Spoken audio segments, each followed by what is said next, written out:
Peggy 12. Boys on the menu.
Mega Man Battle Network Legacy Collection.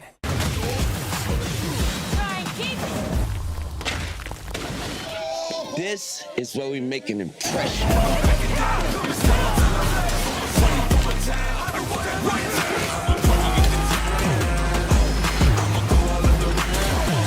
This is where we make our masterpiece.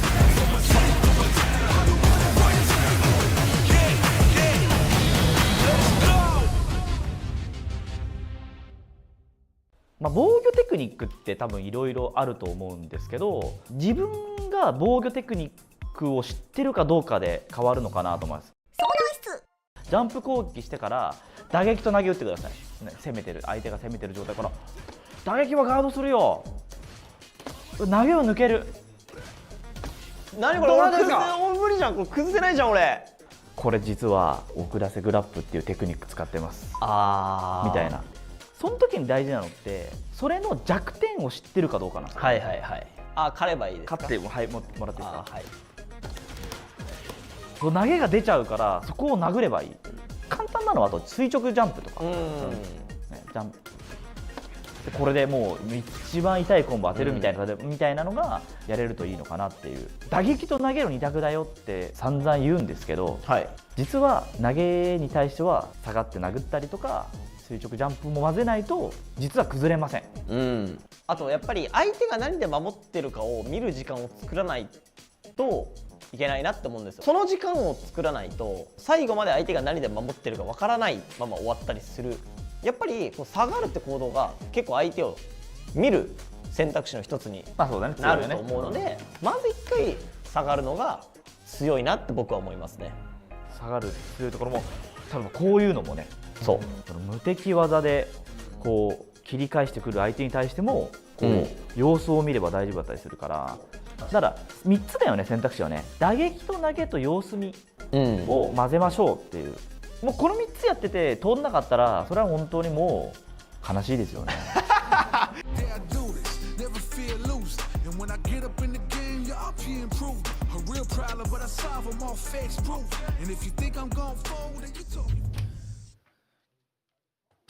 Do not go in there for a couple of minutes. Welcome! It's Street Fighter League Pro Europe 2023. We've only got 3 more weeks of regular season action. The good news is we've got 3 incredible matches, all 6 teams in competition. It's about to heat up.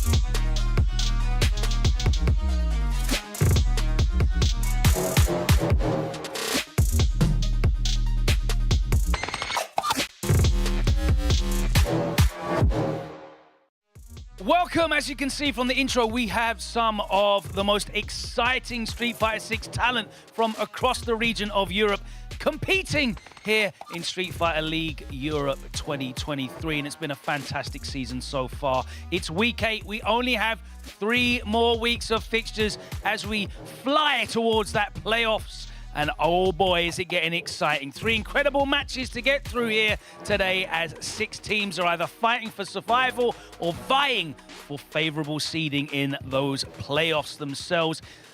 And boy, there's a lot of explaining to do exactly how this format is going to work, how these playoffs are going to be seeded, and of course, what these teams are playing for, both in match and overall the grand prize. Let's throw it over to the men that have that information at their fingertips. F-Word and Jammers.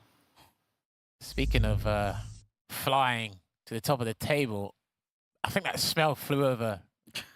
I don't know. I'll tell you what, Logan, he said a couple of minutes, but having hoteled with Logan very long ago, I'll tell you it's at least an hour, maybe 2, maybe a day. Yeah? Or listen, what you can do is get them on the format while I find some spray. Well, guys, what's more important than Logan's restroom habits is that these guys playing in the away room segment have to reveal their order and their character and their control type. Now, the team on the home side gets a counter pick, and we've seen that hasn't played a big factor in some of the matchups, but it does play a big factor in others. What are they playing for in these matches? Game 1 is for 10 points. Game 2 is for 10 points. But then that all-important Game 3, we like to call the anchor match, is for 20 points, and it's a best of 5 as opposed to the ones that were best of 3.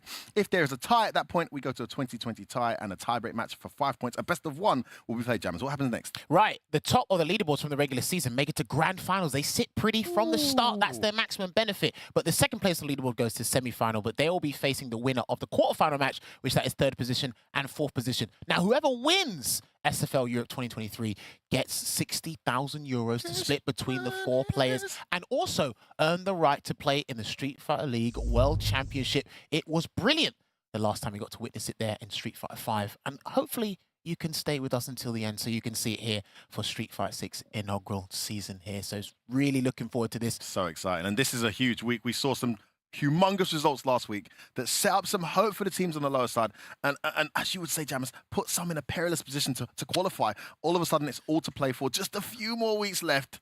This is Street Fighter League Pro EU. Logan, I believe we have our first match. That's right. With only 3 weeks remaining, that's easy for me to say, there are 125 points separating these two teams. That means no matter what happens for Wolves, I can guarantee they are not finishing first in the leaderboard. But I didn't need to be a psychic to predict that one. Things have not gone well for them this season. A complete mismatch in terms of fortunes for these two teams. And it was a complete mismatch last time they faced as well, a 40-0 clean sweep for 0-0 Nation. But they were playing from the home side that time. Hopefully, they're looking to repeat that performance. Let's welcome into the arena the away team, 0-0 Nation.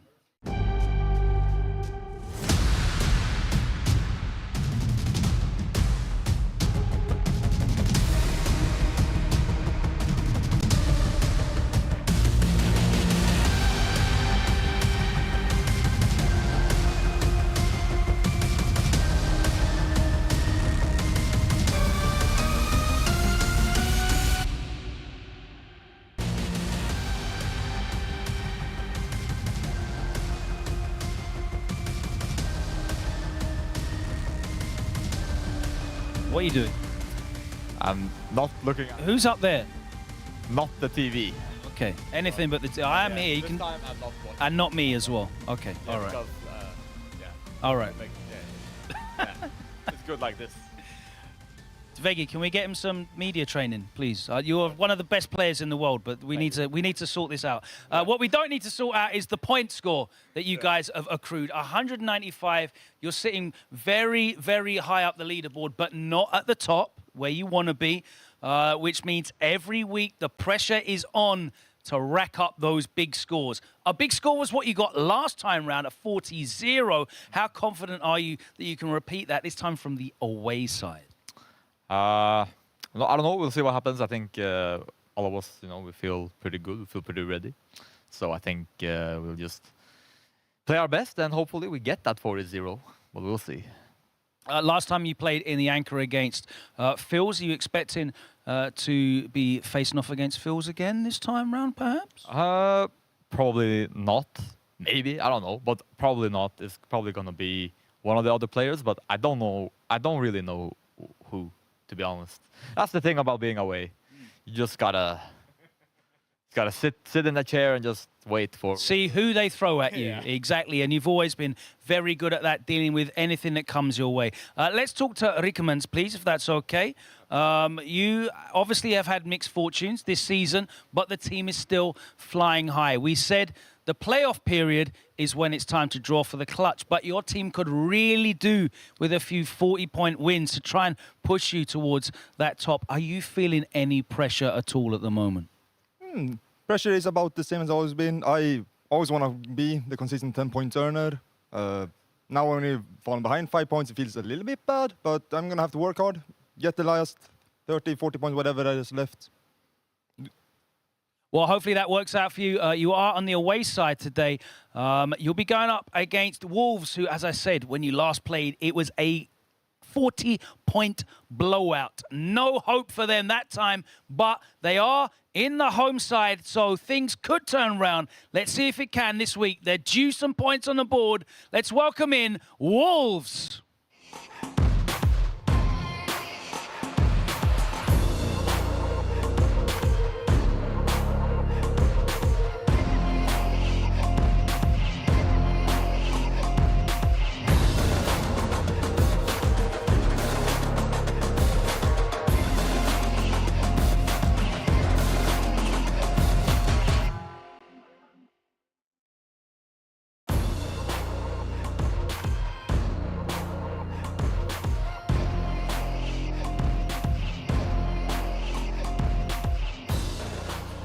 Probably 125 points separates you from 0-0 Nation at the moment. That is a stark number, especially as there's only 120 points on offer for the rest of the season.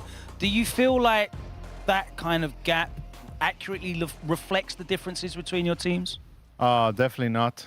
I mean, they're incredible players, and I think my team's definitely incredible players. I just think that, things haven't gone like the way we want to.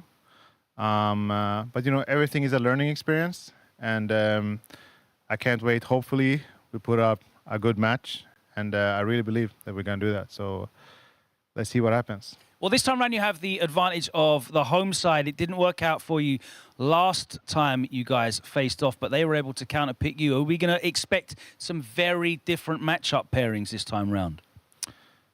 Do you want spoiler? No spoilers. You could just a yes or no answer will be fine with maybe a little bit of cryptic detail.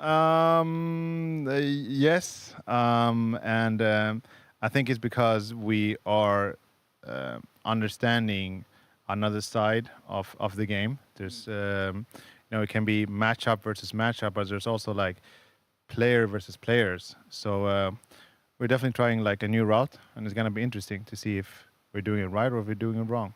Either way, it's good.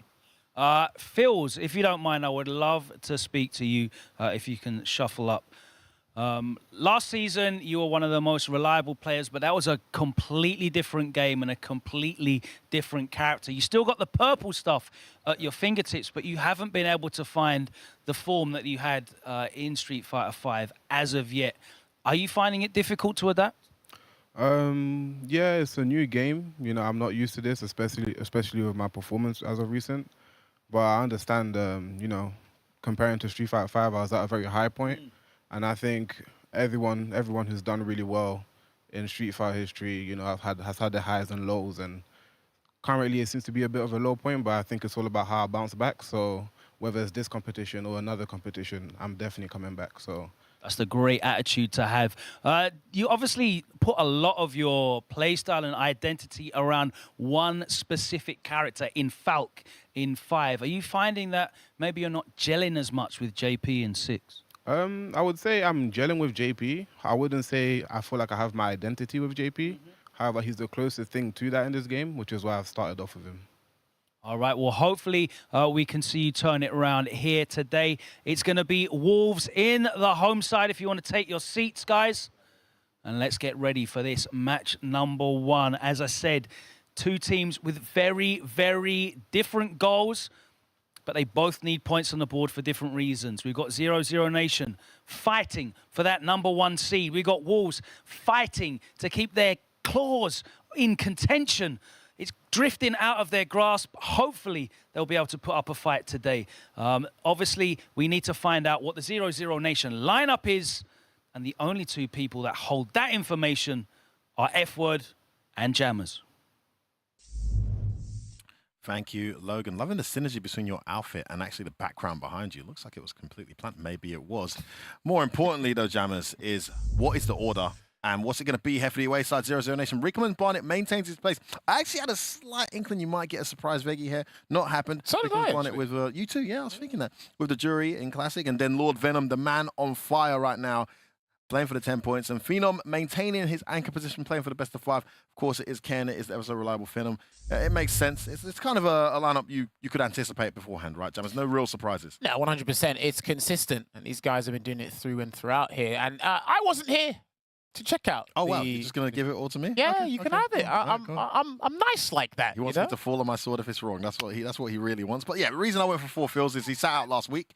I think he's gonna want to kick off not late this week and not too much pressure by playing anchor. He wants to get back in there and play straight away. And he's gonna go up against Rickman's Barnett as well, which is a matchup that can go either way. So that makes sense. Poppy in the middle was a pick for me versus Lord Venom. I might have been wrong with this one just because with Rickman's coming in, Poppy's not had the best record. I feel like he might take a break. But then when I thought about the matchup, why would you not play, you know, Cammy versus Shivs JP? might have a crack at that. Exactly, that's what I'm thinking. But I just thought Cammy JP just makes sense. And I think Poppy gave it away there. He alluded that he probably isn't going to play when he said it's all about the player matchup, you know? I'd say the Shaq's anchor match with Phenom's a good call, only because I don't think 4-Phils wants to be in that position again. Not only that, but also best performing player right now for Wolves. Yes. The highlight, really. I think he's got like a 60% plus win rate, and he's on a free win streak. He's been garnering most of the points for them, so it only makes... So why not put him where it matters most? And also, Luke, Ken, that can go either way. So I think it's a logical decision. I could be wrong. They'll see. Well, I mean, it's all on you. If it's right or wrong, I'll give you 100% the credit, 100% the blame. But someone else who always does that as well is Logan Summer. So let's hand it back over to him to actually find out what game 1 will be. Thanks very much, guys, here with Rickman's Barnett. And once again, you are in the Game 1 Vanguard position, leading it off. Last time, you were put forward as a counter to Shivs in the mirror match, and that was quite even. What do you think about that prediction that it's going to be 4Phils this time that faces you? 4Phils will be a weird choice for sure. JP doesn't do well versus Yuri in my opinion, but they might go for the wild factor this time. We'll see. So you'd say that was a pretty poor prediction? Yes, you did wrong. You did it wrong. You did get it wrong. We'll find out if he does get it wrong, because F-Word might be a genius and show us all up. He's the best alive. Well, it's going to definitely be an exciting first game, whoever it is. Let's find out who it is if you want to shuffle over. Wolves, can you please send forward your first player? The greatest! How could you doubt? And that is why he is the absolute very best. That camera. I'm going to say it to the camera. Which one? Which one am I using? The directors are messing me up.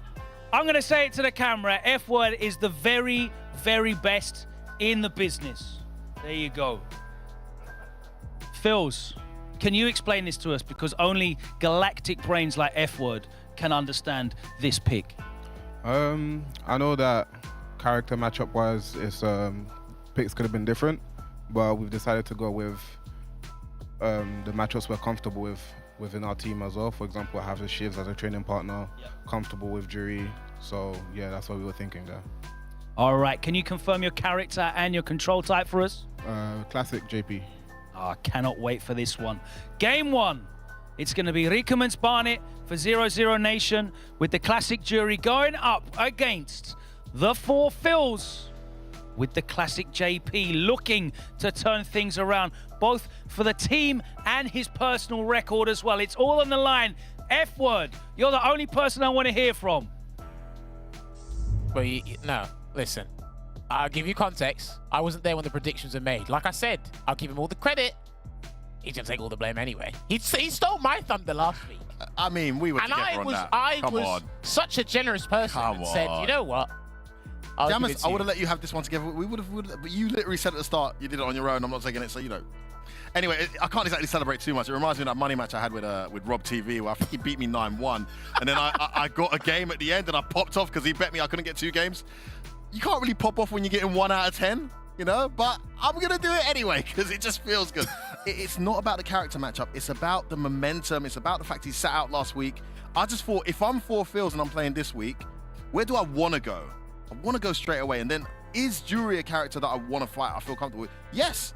So this is where it came from. So. Well, no, he made an excellent point in that interview. So we're going with matchups that we feel familiar with within the team. That definitely caught me by surprise. But what an interview answer there from 4Phils. Well, speaking of matchup familiarity, we're talking about a Jury. Exactly. It works both ways. Exactly. It goes against the best JP in Europe, and you can just by the arrogant swagger that Lord Venom carries. You know, he's growing on me, this kid. He's super likable. That arrogant swagger tells me that if Rickman's Barnet loses this, he's going to be... Oh, mate. You're a disgrace, man. And you know what? They have such a monotone, like, voice. They're like, hey, go. Why did you lose? And it's like, you can't not answer that question. But no, this is a tall order for Wolves, but they can do it. Again, if they're going to reserve their energy for the latter games here in this fixture, they're letting 4Phils come back. And remember, he said, fighting games, it's all about finding your identity with the character. He hasn't quite found his identity. He's not gelling with JP. He just hasn't found that 4Phils magic in this game. But hey, if there's any time to try and rekindle that flame, this is a good starting point. And what a task it is. I'll tell you what, if I was Rickman's Barnet, which I'm not, I'm nowhere near that level of player. I mean, you thought your prediction was wrong. I would start off with a Rago Russian right now, just because, remember the last game 4Phils had. Trying to get aggressive there. Another good choice there with the departure. Gets whiff punish. Wow, that catches the crouch medium punch. Good start here. The delay catches. To do that, amnesia. Oh, the parry and then the amnesia. Missed the instant overhead, but gets the punish counter throw on the parry. I'll take that. Nice light confirm there. Gets another throw. Sneaking another one, maybe? Yeah, there you go. All the right reads right now for 4Phils. Gotta burn him out. That was an excellent choice there. Oh, big whiff. Beautiful buffer there from Rickman's Barnet. Gets the whole screen to work with and gets some recovery time on that burnout as well. Oh, he's got to deal with it. Oh, that works. If he just jabbed him there, would have got the conversion, but they weren't ready for the scenario. Here comes the great Roska. activation. Good choice at That's this my time step. as well. He's going to get hit by one. Oh, readiness. That's the awareness. He said he knows the matchup, and he gets the counter hit. This is what matchup familiarity does for you. How many times have we seen that in Burnout, that level 2 activation get the mileage? Not against Rickman's Barnet. He found a crack in the crevice. There we go. That round was for Phil's for taking there. Drive rush in with a stand meeting kick. Going to get the conversion as well. Oh, nice. Cross-cut DP underneath run. There's that EX again. Takes the damage he needed. And that's still What a hit. choice. Yeah, all the familiarity showing. He's been exposed to this matchup to the highest degree here. Rickman's Barnet. Almost burnt out here. FourF's got to be careful. How he spends that next meter. Drive rushes in and doesn't do nothing. Good choice. Oh, he catches him low. He's in the corner now. Wake up, level 1. Okay, well, he's got no super meter to work with here because he needed to break the pressure. Ooh, he didn't throw there. The EX's clash. Both of them thinking the same way. Oh, that's perfect. That's the wrong spike. Oh, hold on. Oh my goodness, the late medium punch to wake up and burns himself out here. That's the choice he made by his Goes own in. ambition. Come on, grab connects. He might have He's to trying to bring this back. He's going to click, yes. I don't know, he might have to catch. That level 1, we saw him land that level 1 earlier. He was looking for it. Spiking away. Spikes. Oh, that's going to hit. But guess the game, he blocks it out. He got his burnout. He's got his meter back here. He was looking for that. Nice. That's exactly what he was looking for. Nice. Let's go. He has, and you don't really see them do that too much in the matchup, but this is what Rickman's Barnet's talking about in terms of him knowing the matchup. Perfect position, was waiting for that projectile, reacted accordingly, and what a clutch way to close out the first game. And remember, that EX Phantom has a fair bit of startup. And it can clash, and the super projectile priority system, it works in the super's favor there. And he's doing it relatively close. He's extremely confident in that scenario alone. Gets the back throw here, does four fills, and sets up the departure. I'll take that conversion any day of the week. Drive rushes in. Use the spike there to protect the approach. I love that. Goes in again, the early medium connects. Snaps his fingers again. Block. Good check there from Rickman's Barnet though. Lands the meaty throw too. He's shutting out all opportunities. Oh, big one from the jab. And he still gets the conversion though. This is good. No kill though, so hard to close out. Oh, this time he does go for the overhead again. Loving the change up between patient and rush down here from FourF. And you're less likely to block it over in that scenario because you can't combo from it, right? So just catches the click on startup. Yes, indeed, jammers. Not looking for it, are you? When it's for the game. Oh, okay, he's got to be very careful. One here. with too many there. Got the drive rush cancel though from the forward fierce. Perfect parry into jab on wake up. Love that anti-meaty projectile tech. Good choice of the medium spike, I think it was, to stop the drive rush. Beautiful readiness there. And the dash underneath is so good because that teleport, that portal above your head is so confusing what side you're on. I mean, I don't think Rickman's missed it. FourF's whiffing one too many. He's going to get level, he might need level 3 here. Level 3 is there. Chose not to kill. Is that going to cost him? He's walking forward, gets the overhead again. That command grab, jumped away. Just blocking it out here. He's got CA as well. Oh, that's huge! Oh, okay. He might have been too low to the ground. Remember, Rickman's Barnet could have closed this round out. He chose to save the meter. Is it going to cost him? Let's find out. He's not going to go for level 2. He should go low. He tried to go low there. Great blocks. Still running out there. I'm surprised he didn't activate level 2 here. He hasn't done it yet. He's left it too late. Jump in. He's left it too late. And he's got a meter now. Oh, get hit. That's going to be There we go, Phil. Let's go, man. Good round, bro. It's cost him dearly, and FourF with his first battle win in what feels like ages. One apiece here, jammers. There you have it, closing it out there again. I always bring us back. He must be traumatized by some of the stuff we've been saying and some of the stuff he's been experiencing in SFL here. Finishes his play. Crucial time. Was that the turnaround point for FourF? Maybe a bit too confident there. Baits out the drive thrust. I'm telling you, man. I've said this about JP. He's one of the best players who utilizes the drive system, but he's also one of the best at stopping it. He takes it, the drive rush there. Oh, he's surprising him there. Didn't expect a real cloud. Gets the EX up. Beautiful air throw reaction. This is what I'm talking about. You can react if you're looking for that portal. And we've seen that consistently dealt with now. Good check. The drive rushes are getting him nowhere. He's been ready for every single one so far this round. And it's because he's mainly been switching things up and using the different version of the spikes on the ground here, not the wrong version, the far version. Nice momentum switch here. That's the blocked out. Oh, big jump in. He didn't choose the block. What a call. No parry this time. This time it is. In the corner, almost burnt out. Beautifully spaced sweep.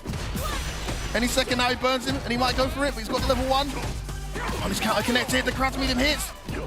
Trying to chip out here if he wants. Big jump in. That's 2 huge jumps in that third battle, Jammers. It could be what makes the difference. They were fighting. They were scrambling on the ground there for their boss frames. The burnout there didn't quite work out, but again, he's baited the drive rush there. Parry is going to go to drive rush, but not ready. Still holding his parry there.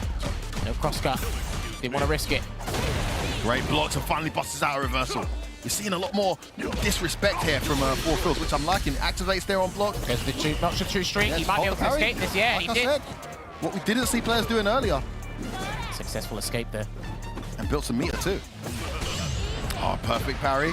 Gets a medium as well. Not going to go into the level 3. Empty jump throw connects. This is game point here. Big whiff though. But he committed to the Phantom already. He wasn't looking. Yeah, he wasn't looking for a combo. Oh, good block. What a last minute block from Rickman's won it. Drive rushes in again. Oh, almost. What? No. What was that? Dude, you got to get rid of him. Cancel. You have to get rid of him. Spend everything. Oh my goodness, I think he thought it was a cancel. Maybe. What a, and it's the meter bait too. Huge turnaround for FourF. Game point both players. He could get 10 points here. What a win point on in that the cross last medium though. Not a good start. And it's a meaty throw. Oh, okay, he had an execution error. That must have been something. No button came out. Maybe, I'm not sure. It's going to activate again. Good choice, he's full screen as well. So he just holds it. Yes. Oh, it hits. Full combo here. And a reset into the embrace command grab. FourF, don't get ahead of yourself, my friends. Rickman's Barnet can still come back here. Just one drive rush can change everything. Cost of that round though, losing his meter. Jumped in. Yeah, well placed.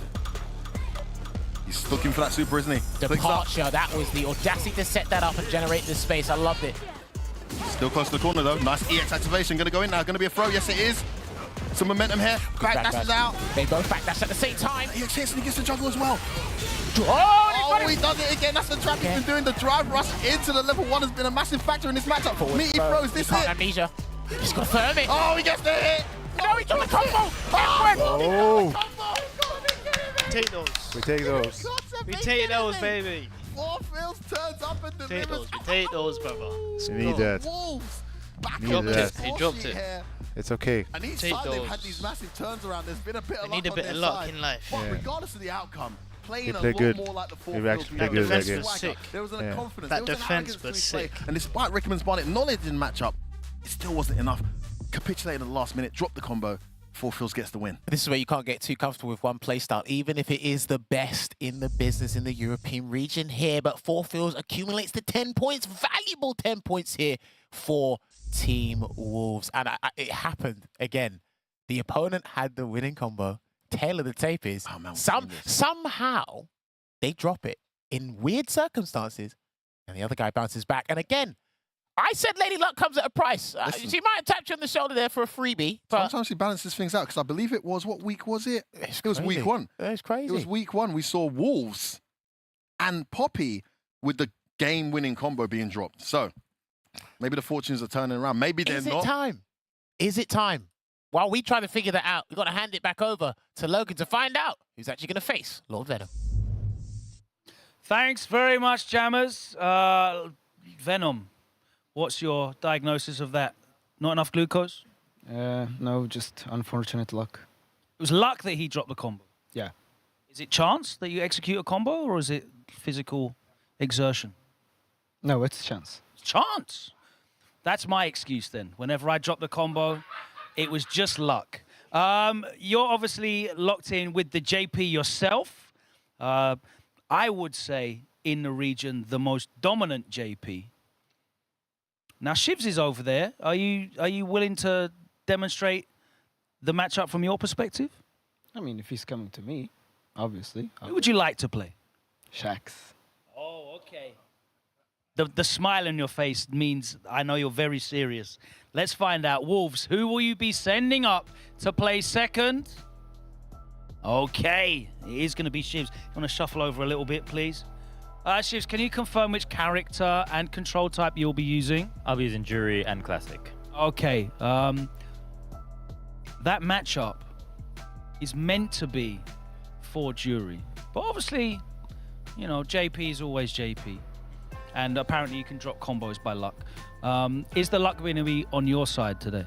Boy, I hope so. I really think we need it. So, but I hope it's not like we need a drop combo to win kind of luck. More so. But you'll take those, innit? We'll take those, but I want the perfect parries or so to be on my side today. All right, May you bait all the OD amnesias and may you perfect parry all of the setups. Lord Venom, may all of your wake-ups work and may all of your mix-ups hit. That's all the luck wish to the players because we know how important that is.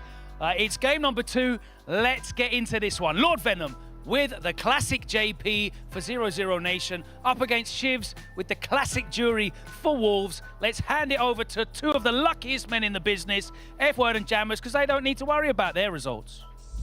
I can't worry about results I don't have. Hey, was fortunate enough to be picked to represent Azent here, you know. I'll take my luck when it comes to that because there's plenty of talent in the commentary world and the EU space. Here we are. And making it count with what is looking like a very, very interesting opportunity for Wolves to get themselves back into a 20-0 position. They're using the knowledge of the matchup almost against 0-0 Nation here. It's like, you know the matchup, you play it a ton, but you play it this way. Have you ever seen a Jury do this? Have you ever seen a JP do that? All of a sudden, they find themselves in a good position. Hey, you articulated it extremely well there, F-Words, and you could see that win percentage there by Lord Venom, one of the best there. Yeah, it's a very interesting team strategy they've gone here. Let's mirror, or let's mirror these 2 matchups, or the exact same matchup as much as we possibly can here, but we'll just inject a different style. Let's throw them off their game. And I said this time and time again in Street Fighter 5, you can practice a matchup, yes, and be familiar with situations, but too many people get accustomed to a certain style, and it's like, okay, my training partner does this on this knockdown, why haven't you done the exact same thing? You might not tell yourself that verbally, but you will say that subconsciously. I actually really like this about Street Fighter 6. Yeah. The previous title was phenomenal and took us to a whole new height of Street Fighter history, but there was a level of repetitiveness with certain character styles. Not all, some were very deep, but they all led to one route. Yeah, there were certain things were set up for you, and it kind of limited the creativity in some scenarios. You can play the same character. Yeah, they look stressed, man. I'm not stressed at all. No, you're right. Yeah, you're right, man. Completely like ValMaster Chun-Li, it couldn't be more different. Can I just take a moment to say congratulations for FourF? That's his first win of the season. Well played, well played. 0-5. Gets the win, puts Shivs in a position now to get some momentum for Team Wolves, and he's off to a decent start here. And you know but he's happens? up against a potential MVP, Jammers, isn't he? You know what happens when he gains momentum. You saw what he did to Broski a couple of weeks back. Lovely cross-cut there. Tried to bait something, didn't quite work out. Yeah, he does the jab. I think he went for the medium. I've seen this happen. Oh, wake-up sweep doesn't work for you, mate. Amnesia. And against Shivs, he's going to need it. Oh, he evades the whole thing. Lovely. Wow, perfect.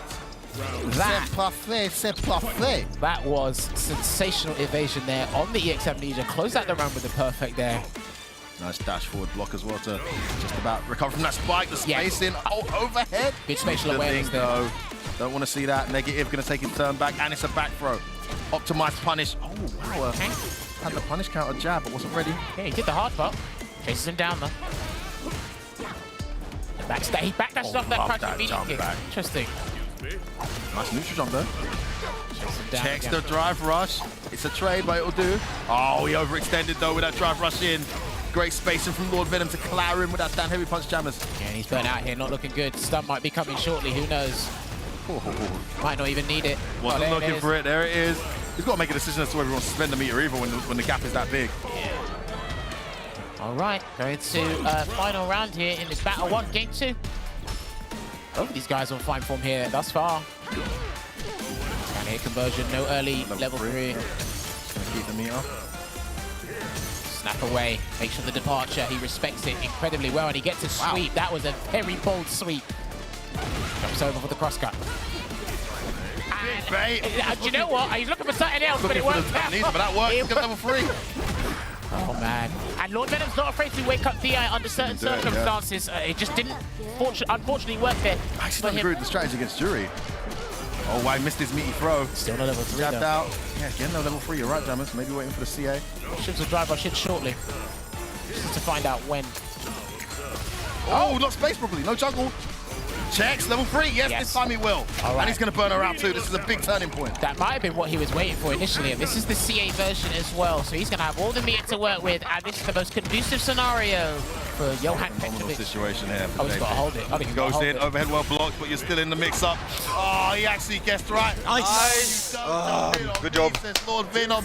The turning point there had to be weathering a storm in the corner and then landing that massive punish on the jab. Massive result there from Lord Venom. Also to hold the momentum here. You don't want to go one battle down after that FourF's performance and a big combo jump for your teammate. It's important to establish some kind of comeback straight away. So the momentum now on 0-0 Nation side. When he done that jump there, Shivs, I knew his heart stopped because it's like if Lord Venom doesn't do anything. And it's weird because when you try to go for a jump back air to air, there's less of a chance your opponent thinks you're going to react to it. But Lord Venom, right on point there with the jump roundhouse, or jump medium kick, sorry. Chase him down. He doesn't usually stagger as much as Rickman does with the stand medium punch. Just goes for the safe string there. He's sticking the buttons in places where clearly Lord Venom isn't used to jury pressing. And again, he's ready to trap him in that corner. Lets him up though. Doesn't want to get... Oh, beautiful reaction there. Tried to check it, was still recovering from the click. Okay. And there's the familiarity we're talking about. Great start. And he's beautifully picked his spot with Drive Rush. He's actually been pretty successful with those in this battle alone, or this game alone, I should say. Drive Rush is in again, gets guesses right with the pro. For that overhead. Departure to slow him down. Drive Rush in, trying to go for the sweep. Good jump in. There we go. Baits out the heavy punch. Meaty fireball lands. Feel well blocked. Lord Venom's trying to get his game started there. He's not really been able to play this second battle. I like that once again. I like that Shiv's not trying to whip punish either. Recovery on that towards heavy kick. He's going to build the meter as well. Departure. Drive rushes in. Oh, missed. Back throw. Big turning point. He has to hold this here, Shivs, and almost trying to get the perfect parry throw again. This guess could be it. Backs away. Yep. Let's go, Shivs. Let's go, Shivs. Let's go. That should be one apiece. You're literally playing better than him in every single way, shape, or form. He lost the game there with full CA, Lord Venom. And, all right, they're all calm. All of Zeus Nation like, nice, all right. Calm down. Of course, he's going to take a deep breath. He did have some H2O earlier. Yeah, he did. He's leveling up, as you say, jammers. What day fun sweet. Oh, man. Shivs free bar spin straight away there. Again. And that's one thing he hates about this matchup. He doesn't like that Jury can actually change her jump arc, similar to Cammy, when he wants to anti with the crouching fierce, and he won't commit to an air throw. This strategy so far looking somewhat genius from Wolves. I don't want to curse them. Wake up. No, it's -6. It's -6. Too close. Let's get the punish there. Why it's -6, I will never know. He might get the round here, Should be able to close out here. One more. Boom. Bang. Shiv Buchan is at game point. What is happening here? Was there perception on the Jury and JP matchup something we needed to see? Oh, that's a trade. We'll take it. Even the anti-airs are not working out. That's too close. Oh my God. No, he's feeling it. He wants to steal a turn here. Definitely stealing some frames. Shivs is on form right now. Can Lord Venom slow this down? Let's start air-to-airing that jump in. Yeah, I think he tried to hold up there. Button. Oh, all the right reads. Puts him down. Gets counter hit. Lord Venom's feeling the pressure here, F-word. He can't. Feng Shui. We haven't seen this all season. Has Rickman's Barnes used it before. How can he set up the safe jump? I've seen it once. No, he's going to set up the safe jump? Yep.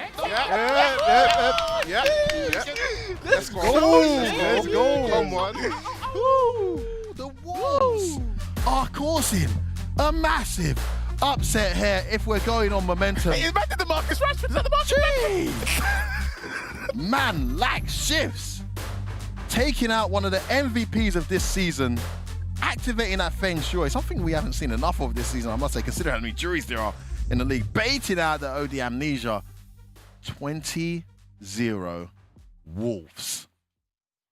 They've been in this scenario before. They have. Indeed, they have. But the most vital thing is they've got 20 points. But we've said this before. When you go up against 0-0 Nation, if you have 20 points, you got to go up against Phenom. If you're down 20 points, you have to go up against Phenom. So, and remember, if it's 10 apiece, the former, you have to go up against Phenom. The former is just to equalize. Shax is on form, as you've mentioned. We've regurgitated this numerous amounts of times. Is he actually going to come up? I don't even know. It could be Poppy. There could be a last-minute change. Listen, Poppy is a very capable player, but if you're going on momentum, I just don't think it makes sense to pick him. I could be wrong. Could be wrong. I just think who has been locking in the points for you of late, even when you've lost? That's right. It's been Shax. Do you know what? We need a moment. Let's hand it over back to Logan. We need a moment to recollect ourselves, and then we'll get back in, ready for this next game. All right, you've been in this position before, 20 points down. You've brought it back, and you've also lost. So both are possible, but you don't look particularly flustered. Either way, you know, your team's lost out on 20 points, which is important for the playoff picture, but there's 20 points to play for now. How confident are you going into this? I don't know. I feel pretty much similar to usual. You know, you just have to stay sharp in this game and hope for the best. As a captain, obviously you're going to be focusing on your match now, but to see both your players lose effectively the same matchup there, is that concerning at all for you in terms of the momentum moving forward as we get near the playoffs? No, not really. I think you know, it just was like from Rickman's match, that was actually, you know, a win, but he missed that combo and that's very unfortunate. So it ended up being a loss. And Venom probably just seemed like he wasn't maybe ready for Shivs' game plan today. So yeah, I mean, it happens. Like today is today and tomorrow's tomorrow, and you know, every day is different. It is. I think that much in the future like that.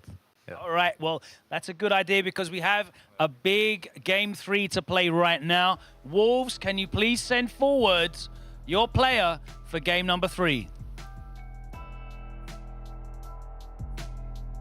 Okay. It's going to be Shax. You didn't play last time when you played against 00 Nation, I believe. Is that right? Yes, I sat out for that one, so this time I'll be putting myself forward. That's a bit of a difference, sitting out and now you're in the anchor role. Why such a big change? Yeah, I feel like these past few weeks I've been getting wins, so I'm on a 3-win streak now, so, you know, hopefully the wins start flowing over and I get this win today. I mean, how happy are you to see the guys turning things around, especially Phil's getting that first win? Yeah, no, I'm very happy to see Phil's, you know, get back, you know, get his game back. You know, that's a big win for Shivs as well. Venom's obviously very, very strong, so yeah, it's definitely bringing our spirit back together, yeah. Wicked, man. It's a great time to get that spirit up. Hopefully, you can put 40 points on the board and be right back in the chase. Can you confirm the character and the control type? It will be classic Luke. All right, let's get set up. If you can, guys. It is going to be Phenom for 00 Nation with the classic Ken up against Shax for Wolves with the classic Luke. F-word. Jammers, over to you guys. Now, did you get 3 for 3 or 2 out of 3? 2 out of 3, but I'll take it. You couldn't really call Shivs when you. I'm not taking any credit or blame here. That's all. You got a cameo on the squad. I thought it just made sense to pick the Cammy, even though we've seen Lord Venom play that match to perfection. You know, Cammy fights JP quite well. Now, this is an interesting scenario, player-wise, of course. He's stepping up to the anchor roll 50%. Not too bad, not bad, but not good either. Obviously, he's riding on that momentum, as you called as well. One way to look at it, Jammers, 50%. But if you go by last 3 matches, yes, it's 100%. And Phenom asked last week, what's his win rate? Well, there you go, Phenom. 80. I was close. I said 84%. 86% win rate for this guy. And now, after that, only the second loss ever for Lord Venom. True. Now, definitely, Phenom looking like the top performer. So now, here's what's interesting. FourF is in a very similar situation to what Vegi's position was in SFL Season 4 and the last season we had at SFL. It took him a while to get that win. And I did say this at some point last year. I said, when he wins, the whole team's got to ride on that wave. Yeah. And you got to capitalize off that because you might not get another chance like this. I see FourF in the exact same predicament. He's won his game. Now Wolves have to claim as many points as they can. They were 20-0 up just a couple weeks ago. Well, yes. They've been here, man. And the big deal is they got to actually make it count this time. You know, it's easier said than done, Jammers. And it's a tall order to beat Phenom in a 1-1, man. I mean, yeah, I can see that happening. 1-2 definitely gets harder, but this is a guy who gets stronger as the set goes on. 1-3 is going to be a massive ask. But Shax, the man on form, I'm sure he's found some way to study this matchup as hard as he can. Well, I'm hoping he'll be able to crank it up, dial it down when necessary in terms of the tempo and the pace, but it is Phenom that sets pace and sets precedence for us in this first battle here. Oh, and a low forward again. Edging forward into that crouch medium range, and Shax doesn't quite have the perfect spacing to evade it yet. Great start from Phenom. Great up jab, and then he wants to get the back throw, but he didn't quite set it up. Drive rush cancel to mix things up here. Coming it down. Oh, nice. Actually caught that on start. Beat to the punch. Blaster. Oh, what a choice. Towards roundhouse there. Okay, medium flash knuckle ender from the counter hit roundhouse. Goes for a throw. Oh, tried to bait out reversal, didn't come. All right, settling down here. Kind of dash in, waiting for that dry gauge to replenish here, but... For that crouch medium kick. True. It's been Phenom's best friend. Just that medium so good. He's been misjudging the spacing the whole time here. Shax has to like just... Blocks it this time. Dry reversal. Sends it to the corner. That's actually a good decision. Vulcan Blast connects. In time. Go for the Kusanagi technique. Nice and cornered here. Can he make it count? Again, the drive reversal. Oh, beautiful play from Shax. All the right reads. Phenom wasn't ready for that choice. And that's only specific to the corner because you can use your drive reversal as an offensive tool and they'll never expect it. All right, he started implementing and abuse the drive reversal, guaranteed against the low forward drive rush. Okay, Phenom didn't cancel this time just to see what he was doing. Yeah, he's committing to it. He's not waiting for the flash. Yeah. Phenom just recorded some data there. So clever of him. He's such a robot, this guy. But what a start from Shax. No jumping for you, says Shax. Okay, he's whiffs there, got to be careful. Yeah, he's hurling all the buttons at him because he wants to make sure Phenom gets hit, but you're looking at one of the most efficient whiff punishers in our region, in the world. Nice, finally does block the drive impact. Sorry, the drive rush. Level 3 though. Side switches though, has the corner here, Jammers. Of course. Tries to jump in, you're not going to get away with that one. No. Makes the right read, beautiful reaction though from Phenom. Stops that stand blast. Oh, you thought the string was over. No, it wasn't. He wouldn't even spend a penny here either. Such a deceitful string. 3 taps and then a 1 light at the end, just when you thought it was over. It wasn't over. Phenom closes that out. Good block. All right, mixing up himself here. Goes low, trying to go for the perfect parry. Gonna get the... Yeah, gonna spend level 3 straight away. Okay. But again, you're exposing yourself because when Phenom lands his hit at a crucial time, you won't have your level 3 to save you or close out the round. You've got to do it in much more traditional fashion. Nice check. He brought him for a jab throw there. Doesn't work. Speaking of throws. But when you play Luke, you don't need to hold on to the super. You do have a DP, but you'll be very careful where you use it. Delay jab again. Go for the stagger. Nice delay there. Catches him on the counter hit. Sandblaster. Walking it Perfect down. parry. It's going to be heavily scaled, but gets a corner as well. Remember, we saw this matchup with Kusanagi. Oh, hold on a minute. Hang on a minute. He's actually going to spend all of it. He's going to spend... No, he can. Vulcan Blast should do the trick. No. Yes. Oh, no. I didn't think so. Oh, my goodness. It all comes down to this. Now Shax has got to block it out. Please don't get hit. We're going to see overhead. Dragon the about the pressure. sky. He's going to get a meter. He's got the 1 bar now. I don't know if he's going to mash it. Is he going to mash it, mate? He's not going to mash it. No anti. Oh, Shax is sick, mate. Nice. Let's go, Shax. Let's go. Hey, cool down, cool down. Check. Drink water. Yeah, drink water, take your time. Oh, my heart. Oh, yeah, you better drink that. Both of you better drink that water. Oh, Spumoni. Spumoni. Oh, man. Hey, we all need it. I'm going to have a sip of mine, actually. Oh, man. Hey, that was wild. I dare you to find me better Street Fighter, man. Shout out my boy, Tasty Steve. That was entertaining. Shax must have been absolutely... I'm not going to say the word. After he got swatted out of the sky, I would have been shook. And then he didn't do the anti-air DP. You know he was flustered. I think if you do crouching, crouching light punch, you counter hit him instead. So when he does jab, jab, jab, he does standing like drive rush to catch your minion. Yeah, you do crouching light punch if you can do it.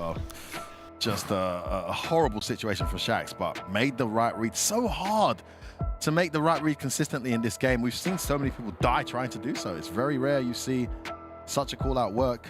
But the guy on offense is just in such a strong position, especially when you're in burnout. There's no parry, there's no EX reversal. You got to hold that heat. I like the fact that in that first battle, we saw Shax abuse drive reversal and then stop using it. He's going to rely on his own defense. And then mix it up with a slam. And he went slam dunk. He's actually 3, so because he gets the EX follow-ups.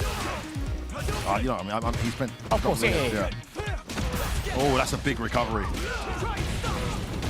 Tassi straight to the corner here. Block on the overhead. Try to go for a perfect parry. They didn't quite work out. And he makes the right read on defense, though, the Shax. Not like that, though. You cannot be whiffing like that against Phenom.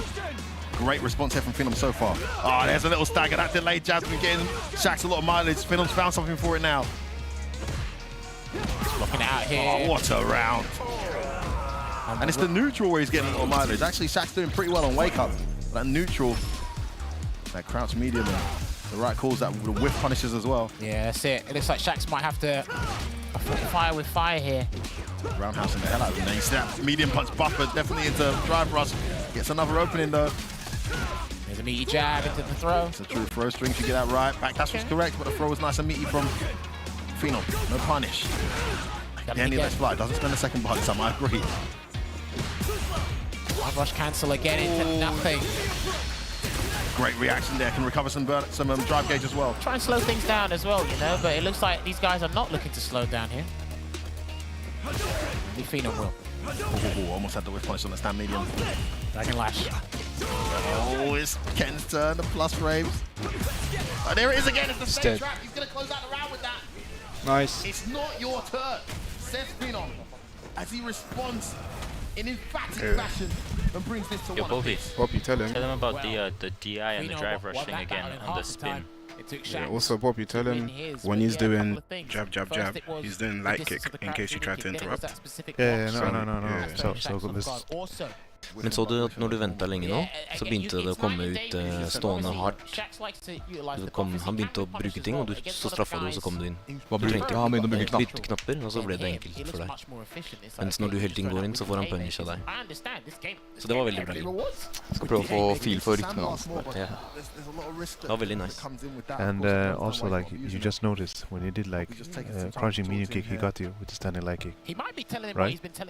So just think about it. Other than that, like, you're playing good. In general, it's like you guys need to calm down when it comes to these buttons, because you're actually feeding into what makes Phenom an excellent player. Oh, for the first time, Phenom not standing in the right place. They get caught by the crouch medium. Base out of the stand throw, not a big damage though. Committed to the EX, that's an opportunity that's gone begging.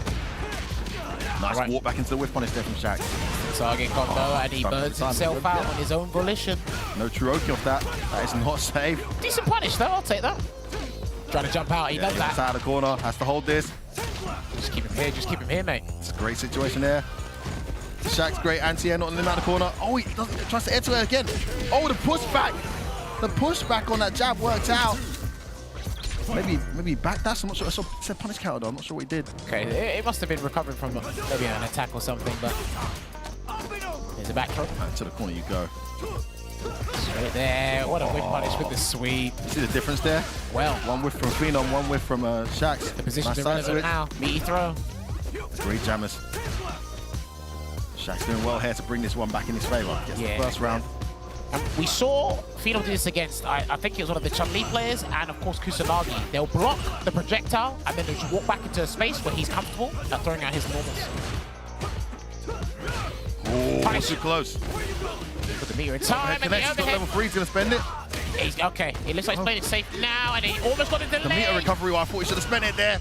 Good parry here. Tries to bear stand for, oh my goodness. Again, he reversed him. Yeah, I agree. I love it. Hail Rider goes pretty fast. If you throw a fireball the wrong time and the wrong place. Phenom's very much in this. Just needs one. Nice. Let's go. One more, bro. He was in burnout. There must be so much plus frames on that jab. Well, it must be +2, +3. Yeah, he might have delayed the throw. People sometimes delay more than they actually realize. We tried to walk forward with it, but man, lovely awareness there from Shax. Just knew Phenom was going to go for the throw, but was aware that he had enough block stun recovery to actually walk back out of distance. It would have been +3, that jab. If it was a crouch light punch, it would have been +3, or even stand light punch as well. So you might be right. He might have walked forward and tried to grab him there as well. So great awareness from Shax. Man, really, really strong position now. I'm not sure if they've been in this position before. I don't think they have. They have set game. Well, I've got a memory of a goldfish, so I might have. I've forgotten as well. Last time they had the 20-0 lead, I think they were obliterated in the anchor match. They didn't even get close to winning it. He's starting to reintroduce the drive reversals here as well. Shax, and then there's the walk back again. Been helping him. Phenom might have to clip him low and commit to the drive rush, even if it burns him out. Yeah, or commit to drive rush jab in order to make sure you've got enough block stun to hold him in place. Yeah. Just waiting it out here. Trying to perfect parry those fireballs once again here. Just needs to get the timing right. Nice. He's done so well to avoid that crouch medium for so many rounds. This time it does get the opening. It blocks on the delays. Just waiting it out here. Out there from big jump. Wow, and there's a ton of recovery on that fireball, so that was almost guaranteed, or basically guaranteed. BT, there's a throw. Chases him down. Good right now. Ooh, big whiff not punished. There's the backdash. He's had the right read. Perfect parry though, and gains meter as well as a result. Takes it straight to the corner here. Perfect parry, gained block. Wow. I told you, bro. We had this discussion earlier in the season. Yeah, oh my goodness, this is you. Anyway. Oh, the block. Ah, where you going? He's gonna level 2 here? No. Shax scores gauge back, bro. Oh no, he's not gonna take this next one. I thought he was gonna wake up reversal. He does it this time though. Slam dunk. Oh my goodness. Oh my god, this is it. This is it. Oh my god. He's pumping that fireball. Anything. Pumping that super. He don't cut for a fireball. 10 seconds. Shax is just... He identified the burnout. Shackles. Oh man. There you go. Do you know what? He mashed that reversal with intent, boy. Kill it intent. Yeah, it might have been the burnout. Might have been early 40%. Anyway. We're gonna see it. Early 40%. I think so. Yes. Shax on the verge of getting Wolves their first victory of the season. Let's see what the Oki setup is. Is he going to run in or slow down? So what, second victory of the season. First 40-0. And for 0-0 Nation, this is a disaster. Disaster's an understatement, mate. This comes through. Perfect parry. He wasn't close enough there. That's what he wanted. He wasn't close enough before, but he tried it this time round. Check. We're going to go to level 3. Burn him out. Love that choice. Great meter assessment there from Phenom. Right, he's got to close the gap. He can do whatever he wants into the stun. He can do whatever the hell he wants. The world's his oyster, but he goes for a throw instead. Sunblast to create a barrier. He's got to hold this. He has to hold on. He's got no meter. He's done. It's guaranteed. There it is. Has to hold this. Great recovery from Phenom. He might still be here. But the choice is, what's it going to be? Takes the grab. He's not going to reversal again. Now. Oh, love that. Phenom with all the right calls. Not there. He's been there too many times. He will not go down without a fight. Saves himself 1 match point. Nails being bitten on the 0-0 Nation side. Rickman's Barnet, Lord Venom, and Veggie look on anxiously as Phenom tries to halt this momentum that Shax is demonstrating. Check in the drive rush. Gonna get the perfect light flash knuckle into the Oki here. We haven't seen a reversal yet from Phenom in this scenario. And he's still blocking it out here, F-Wood. Rush cancel into the throw. Throw loop time. Hold on a minute. He's backing away. Yeah, he's cognizant of that crouch immediate kick. He doesn't want to deal with it. Vulcan blast again. He's still got 1 Vulcan blast in the tank, and if the next one hits, he's done. Yeah, he can't throw fireballs. Oh, he did! Oh my goodness! Venom with it all to do here. Can he make the comeback? He's moving too close. Shax has been way too close. Yeah, you don't want that crouch medium kick range at all. Sandblast range is what matters. He can run down the clock with fireballs. Yeah, just run down the clock with Sandblast. Venom has to overextend here. And he's never jumped. He's never jumped forward. Right, rushes in. Oh, that's it! That's it! We're done! Yes! Let's go! Let's go! Let's go, man! Oh, their first 40-0 of the season. Did you see it coming? And look at the looks on their faces. Everyone pulling their weight. The Captain Poppy sitting on the side must be so proud. They've been through absolute hell this season. They've had great performances that they couldn't close out. They've had drop combos when the game was in their hands to win. And finally, after so much pain, so many unfortunate results, they go and take out arguably the best team in the league this season. Not only a win, a 40-0 win. Jammers, is it too little too late? I don't know, but right now, they got to enjoy this moment. What a moment. I'll tell you what, if you're BMS, you're BK, or your mouse, you're I've no problem punching the sky right now. That first place position is too important. Massive blow to the chances of 0-0 Nation getting there. Like I said, when Phils wins, you all got to win. This is the Wolves we should have seen in the inception of this season. This is the Wolves they've been talking about. This is the Wolves we've been trying to hype up the entire time. They're here. And again, it's that strategy of playing the exact same matchup. And remember, perspective is everything. They had a different perspective on a matchup that 0-0 Nation should technically be winning. And they didn't. I've got to say, Shax, what a performance there against Phenom. Like, what a performance there with that Luke. That's true. And this is for the second time, I believe. And it was by hard work, the due diligence, they've done it. Logan's actually sitting with Wolves, the winning team. Logan, talk to them. Let's see what they've got to say. Thanks very much, Jammers. I'm sitting here with Shax. Wow. Sitting here with Shax, who just had to ask the teammates what the score in the set was because he was so in the zone. Yeah, I mean, I was so focused there, you know. We really needed these points. It's the first time, you know, we got 40-0, you know, in terms of points. So this is a big jump in the rankings, so. We know what you as individual players are capable of, and we've seen it in spurts, but you've never brought it all together like this. What a fantastic team performance it was, right? Yeah, I mean, I love all my team, you know. Whenever we go back and talk, you know, we always, you know, figure out strategies for every team. And yeah, Poppy helped me a lot in this matchup with the Ken matchup, so I was confident going into this. It's great to see that it was a full team. Even though you weren't actively involved in playing, you were involved in the win. How happy are you for the lads? Oh, I'm so happy. Phil got his big win as well. Shax did a tremendous job. Shivs as well. He was in the zone. This is their potential. This is what I wanted them to do at start. Unfortunately, we couldn't clutch it out. But yeah, everything we planned for, we're rinsing the matchup because I play a similar style to Phenom.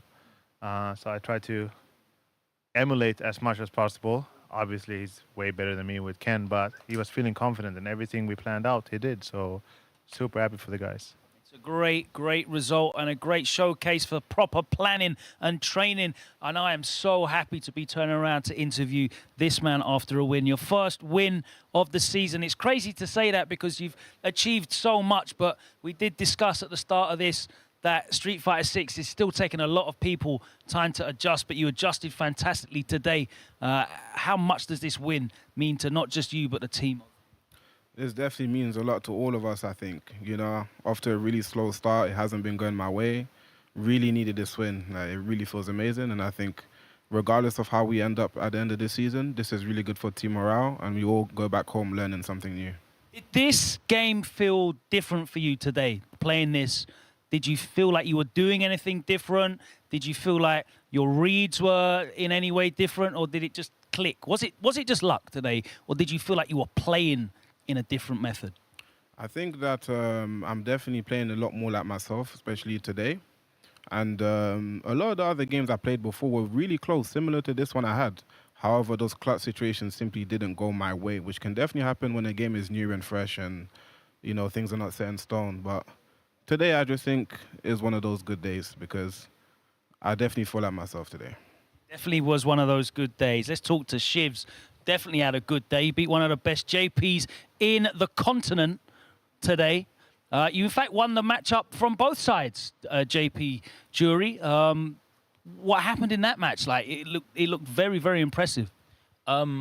I would like to, first of all, thank the man next to me, FourF, and also Broski for a lot of the matchup help they've given me. Lord Venom is amazing as a player, and I was really looking forward to playing him. I think he's so sick, and I'm just happy it went my way today. That actually, crazy to say it at the start of the day, but that puts you right back in the running for the playoffs. 110 points, and you are still with 80 points to play for. So if you can keep playing like this, guys, it is possible. Miracles could happen here at Street Fighter League Pro Europe 2023. But there are more matches to come. There is a lot of points to be added to this leaderboard this week. So we won't get ahead of ourselves. We'll see you on the other side of this short break. Hopefully the remaining matches are as exciting as this one. Peggy 12.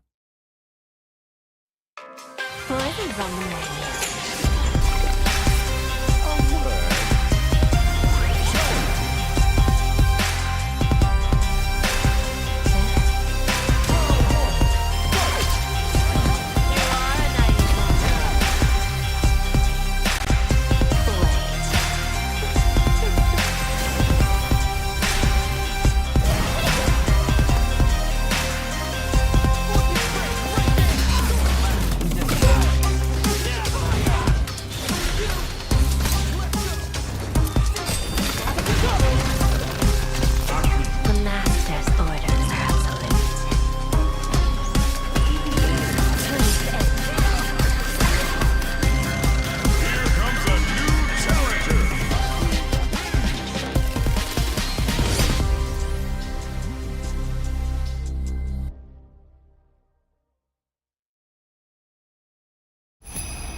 This is where we make an impression.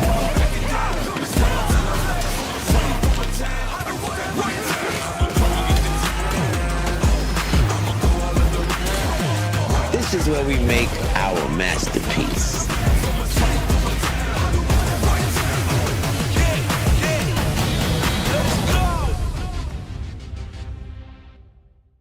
個人的には変える必要本当にないと思ってますね。モダンってコマンドも使えるんですよ。これが全くコマンドがいりませんっていうモードだったら、俺はちょっと悩むんですけど、コマンドを使った方が偉いシーンがすごいたくさんあるんで、モダンをやったからといって格闘ゲーム力がうんぬんかんぬんみたいな話は絶対にならない。なんならモダンでやると待つのが上手くなるんですよ。だからその分なんかこうゲームメイクする時間が増えたりして考えなきゃいけない時間が多いんですよね。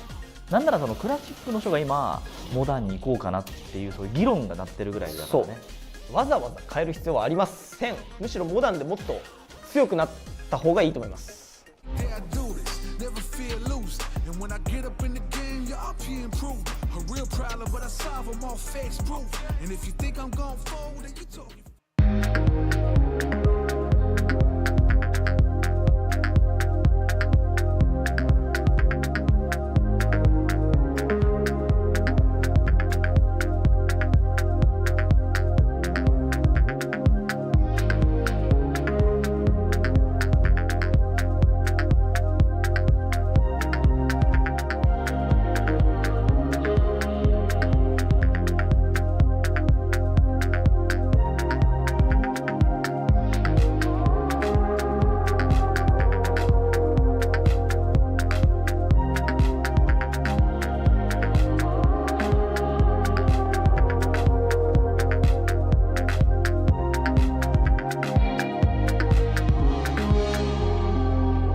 Welcome back. It's week 8 of Street Fighter League Pro Europe 2023. And boy, that match 1 definitely started things off on the right track. An incredible result as the 4 remaining teams not having any idea what's going to happen. The leaderboard could completely change yet again. Anything can go down here at Street Fighter League Pro Europe, and that's what makes it so exciting. Another element of things that make it so exciting are the fantastic voices calling the action for you as they deliver their insight and analysis of some of the fantastic techniques and strategies being employed by these pro players every single battle.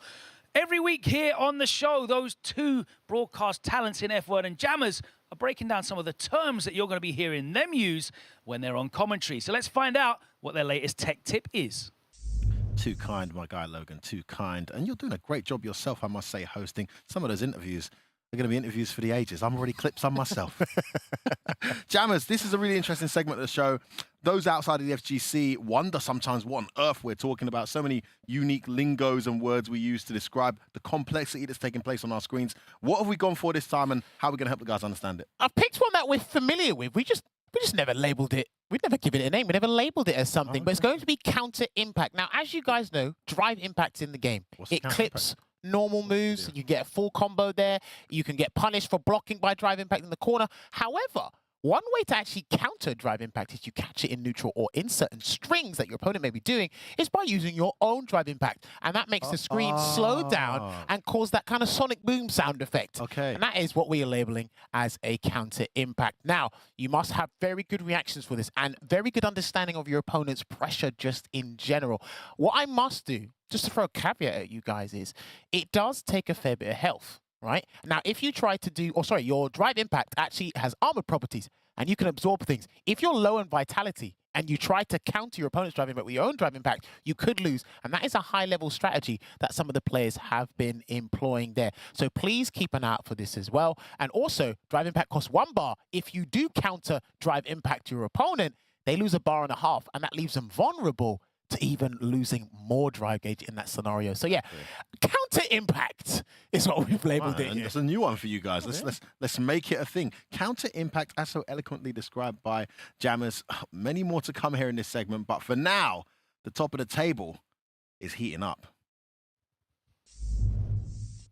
Counter impact, not to be confused with second impact. That's better off forgotten. Let's go into match number 2. And this time, it is 2 teams that are really battling it out at the top of the table. Some of the greatest matches we have seen in Street Fighter League Pro Europe history have between these 2 squads. And last time they met, it was 30-10 to Mouse. But this time, they're on the away side. So things could be very, very different. We don't know what to expect. All we can do is welcome into the arena our away team, Mouse.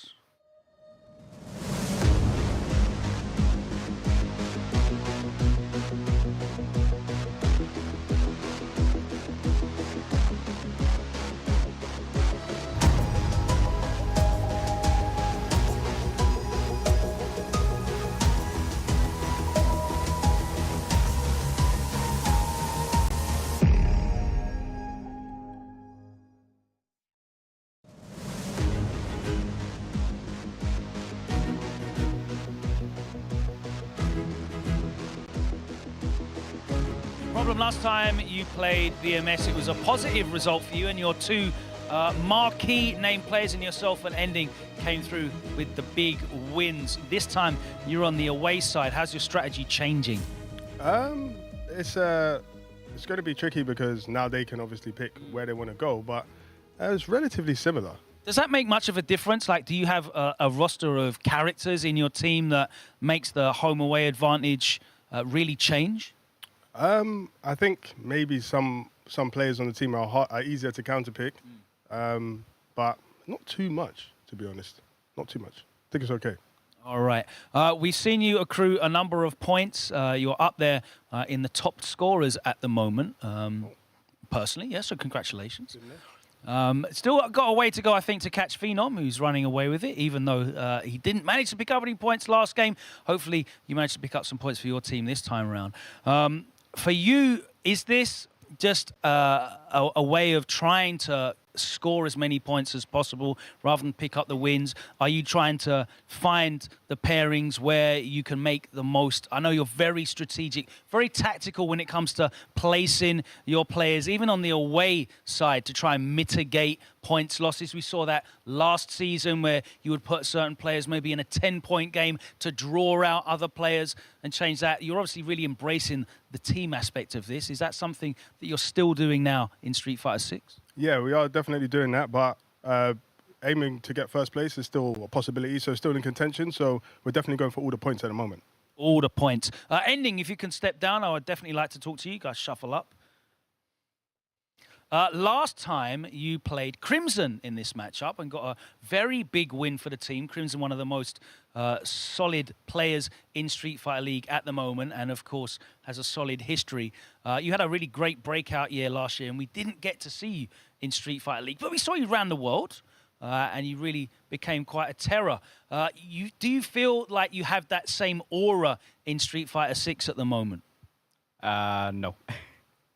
That's what I will have to say on that one. I mean, you went on an amazing win streak with World Warriors at the start of the season as well. You don't think you still have that same kind of gravitas that you had previously? Not yet. Maybe soon. Maybe soon. Trying to work on it. Maybe today.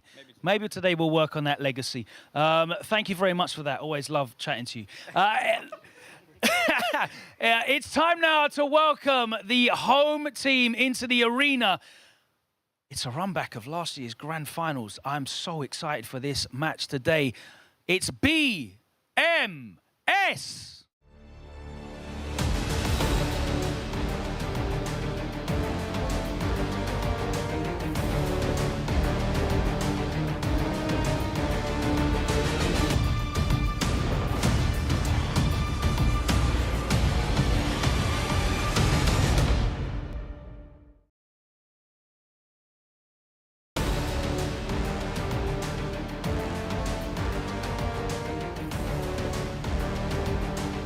Welcome back, welcome back, welcome back. This is an important one, obviously. You want to get that #1 spot. What difference does it make to you this time round being on the home side and being able to pick your matchups? Of course, it's always better to be home, to play against someone you want to face. So yes, a good advantage for us this time. Do you think you have a team that works better when you can pick your own matchups, or are you susceptible to being counter-picked yourselves? No, I feel like we can do everything we want about almost every team in the league. So yes, very cool. You saw the match that happened earlier where Wolves put up a 40-point win over 0-0 Nation. So we know anything can happen still with 3 weeks of matches left for you guys to play. Are you just trying to be as consistent as possible? Yes, it's all match are difficult. We saw that with the previous match. So when we won 40-0 against a low team, we are always happy because we know all matches are difficult and we cannot underestimate no one. So yes, we have to do our best until the end. Great stuff. Crimson, come over here. You played last time. This is one of the few matches that you've lost this season. It's not been many. Are you? Yeah, you're on the home side now. Are you looking to possibly change up your pairings, or are you going to be looking for revenge potentially? I'm already looking for revenge because they beat us at the last SFL last year. So I have to say that this one is a bit important. I'm really excited for this one. I'm practiced for those matchups. I think we are ready and we're going to get those points. All right, best of luck to you. If you want to go and sit yourselves down at the home end, as Crimson said, this is a run back of not only a match earlier on this season that we saw Mouse win 30-10, but it is the repeat of the grand finals of Street Fighter League Pro Europe 2022. But it's a new year, it's a new game, and it's new lineups for both of these teams. Very exciting stuff. Let's find out the lineups for Mouse from F-Word and Jammers. Yes, this is one for the ages.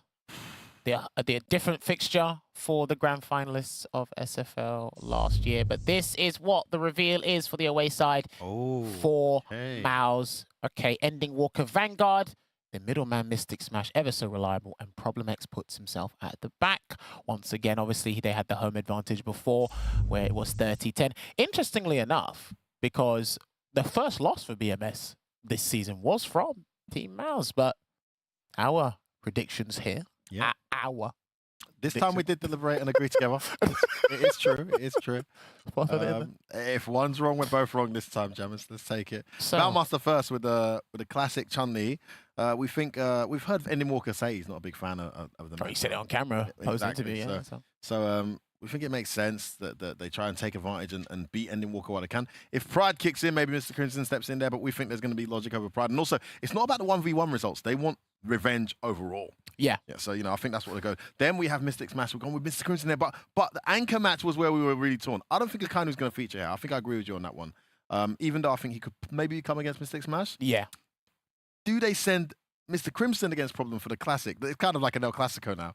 Or do they send Kills You? And we decided Kills You. Either way, this team can secure 10 points, 20 points. They try to get the dub here. That's what they're looking for because they do have the advantage. And when you are strategizing, you got to include the worst case scenario. And we have to talk about the form of BMS before we pass on here. They were at 80 points 3 weeks ago. 80 points they were.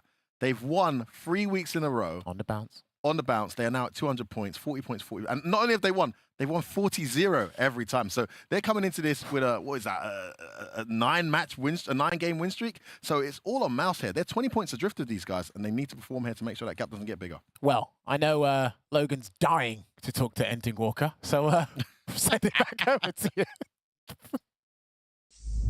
Always a pleasure to discuss Street Fighter with Ending Walker. He has got a lot of fantastic insight. Let's see if we can get some of this right now. You've put yourself forward for game one, and you've chosen to lock in with the Ken. Now, we've seen you as an away put forward player, locking in with Ken and with Ryu. What is it that determines which of those characters you choose to use? Whichever team... If Ryu does better versus the majority of their characters, I'll pick Ryu. If it's Ken, then I pick Ken. Literally just a matchup spread. Whoever kind of edges it out, that you're just gambling on that. Yeah, pretty much. And most of the time, Ken does better than Ryu anyway, if I'm honest. That is a fair statement to make, to be fair. Who are you expecting to face, though, this time round? Maybe ValMaster? I don't know. It doesn't look like you've given it a lot of thought. You're just ready to play. That's why you've got the Ken. It doesn't matter who you play when you've got Ken, right? Much. Yep. Absolutely. That's the safe bet. Let's find out who it is that you're going to be playing. BMS, can you send forward? It is ValMaster. Can you confirm your character and controller for the 8th time? Classic Chun-Li. Classic Chun-Li. Always classic Chun-Li. Have you gone for this because you're going to say it's a 5-5 matchup, but it's a matchup that you can win? I'm doing well against Ken in this Street Fighter League, so I'll keep doing well, I think. Best of luck with that. Hopefully you do keep doing well. You're on a fantastic streak at the moment. All of you guys have won 40-0 for the last 3 matches in a row. How great is the confidence that you have at the moment? It's an important match because if you want to take the lead on the leaderboard, yeah, if we could take another 40-0, that would be very good for us there. That would be a huge result. Best of luck with that. If you want to take your seats, Ending, if you want to take your seat as well. Bon chance. There you go. Sportsmanship first. That's what we love to see. All right. F-Word and Jammers, it's time for game number 1. On my left, we have Ending Walker with the classic Ken for Mouse, and on my right, ValMaster with the classic Chun-Li for BMS. BMS are on a roll. Is it going to continue? F-Word and Jammers. On an absolute tear, I must say, Logan. Couldn't agree more. 25 points, correct myself from earlier. The gap between BMS and Mouse right now. Mouse away from home this time around, managed to pull the win at home. Although Kills You said he doesn't think his team's susceptible to be counterpicked, I think they're stronger personally in a home situation, and this is just an example of that. They're not going to go Mr. Crimson. They also had the guard there with a Kainu. They're going to go ValMaster. ValMaster has a great record against Kens this season and a great record in general. Both of these players contributing significantly to their teams. And of course, a draw game here or a 25-20 win doesn't do too much for Mouse. It gets them tied at top. But if you're one of these two teams, the opportunity presented to you by Wolves earlier is nothing short of absolutely spectacular. You can suddenly, not only for Mouse, you can go top, but if you're BMS, you're already 5 points clear. You could potentially go 45 points clear with just 2 or 3 games left. Humongous opportunity for these two teams. And every single game is going to matter, Jammers. Well, listen, the scenario being conducive is vastly different than the outcome. There's only one way to find out what the outcome is, but it's going to be the first game up here. Our youngest member of the league, 17 years of age, Ending Walker, the young prodigy. So young that he couldn't even partake last year. One of the players that everyone was hoping to see has got to that style, and thank you. Tu sens aussi sur ton drive reversal, si tu l'as offensivement, tu vois, après un burn-out ou ce genre de choses, il va essayer de comeback au BM4. C'est que lui, le drive reversal, c'est important, je pense, contre lui. C'est une possibilité. Après, bah, c'est un match en 10, hein, c'est joue ton jeu, ça passe, tant mieux. Hein. C'est important de gagner. On va la pression, de toute façon, contre FT2 Ken. Non, j'ai pas la pression. We just hope Ed is not, you know, super strong. I want it to be strong, but anyway, he's not here yet. Azanchu already against that poorly used fireball right off the start. Oh, since that crash medium gets counter hit, good start from ValMaster. Trapped in the corner here, not looking too good. Like you said, Chun-Li's his most favourite character to not fight against. Walk forward, crouch jab. Actually caught the crouch medium kick on startup. What an option. Trying to jump out there. I think he tried to make it to the air legs. And hey, there's a counter impact for you guys. I'm not sure what he thought he was going to get there. Maybe he thought it was going to be Dragon Lash. Yeah. Nice, he's made the right read. And he gets out of the corner and it hits. That's not good. Level 2. Coming up. Yeah, level 2 should do it. Level 1. He's going to play it safe. Splurge all the meter here. And take it. Again, that down forward heavy kick. ValMaster and Vega Patch have been catching people with that. Listen, man, that the wake up legs, mate. You guys are calling out all those freaking throws. Tell you, man.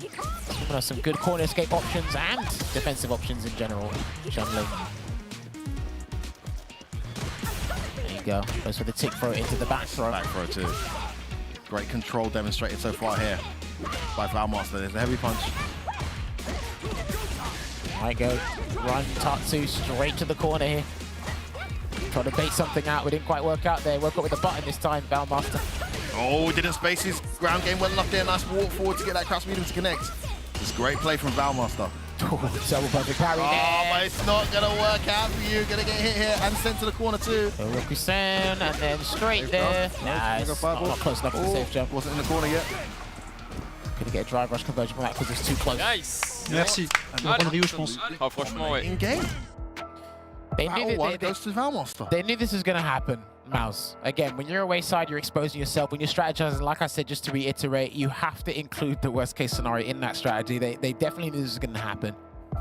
Well, he's been quite vocal about his disdain for ValMaster and his playstyle and his character. He's going to go straight back in with Ken. There will be no Ryu here. Oh, okay. And he threw EX this time round to have a little bit faster recovery to work. We've got the perfect parry as well. And he makes the right read, though. No side switch this time, just take the damage. ValMaster so slippery on wake up. EX fireball again. EX, yeah, again, scared for that normal one. Oh, almost. Wow, maybe. Yeah. He recovered in time. Oh. Forward jab again.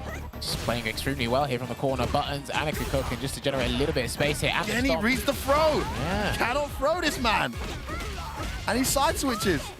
Meaty fireball gets parried. Here's the side switch now. Asking you shall receive. Throw tech again. Still throwing Ending Walker. He's not being deterred. Big whip punish. Still a mountain to climb here, but that's one step closer. Must throws again. No, he's not going to do what he did to Crimson, is he? Oh my goodness, he's still throwing it. He's going to do legs. Ah, he's not going to bother getting it all. Wake up. EX up kick. Yeah, he was not having it. Don't want that disrespect. Oh, big whiff, well punished. Great start here from Ending Walker. Oh, missed his meaty, that works. Overhead. Great try.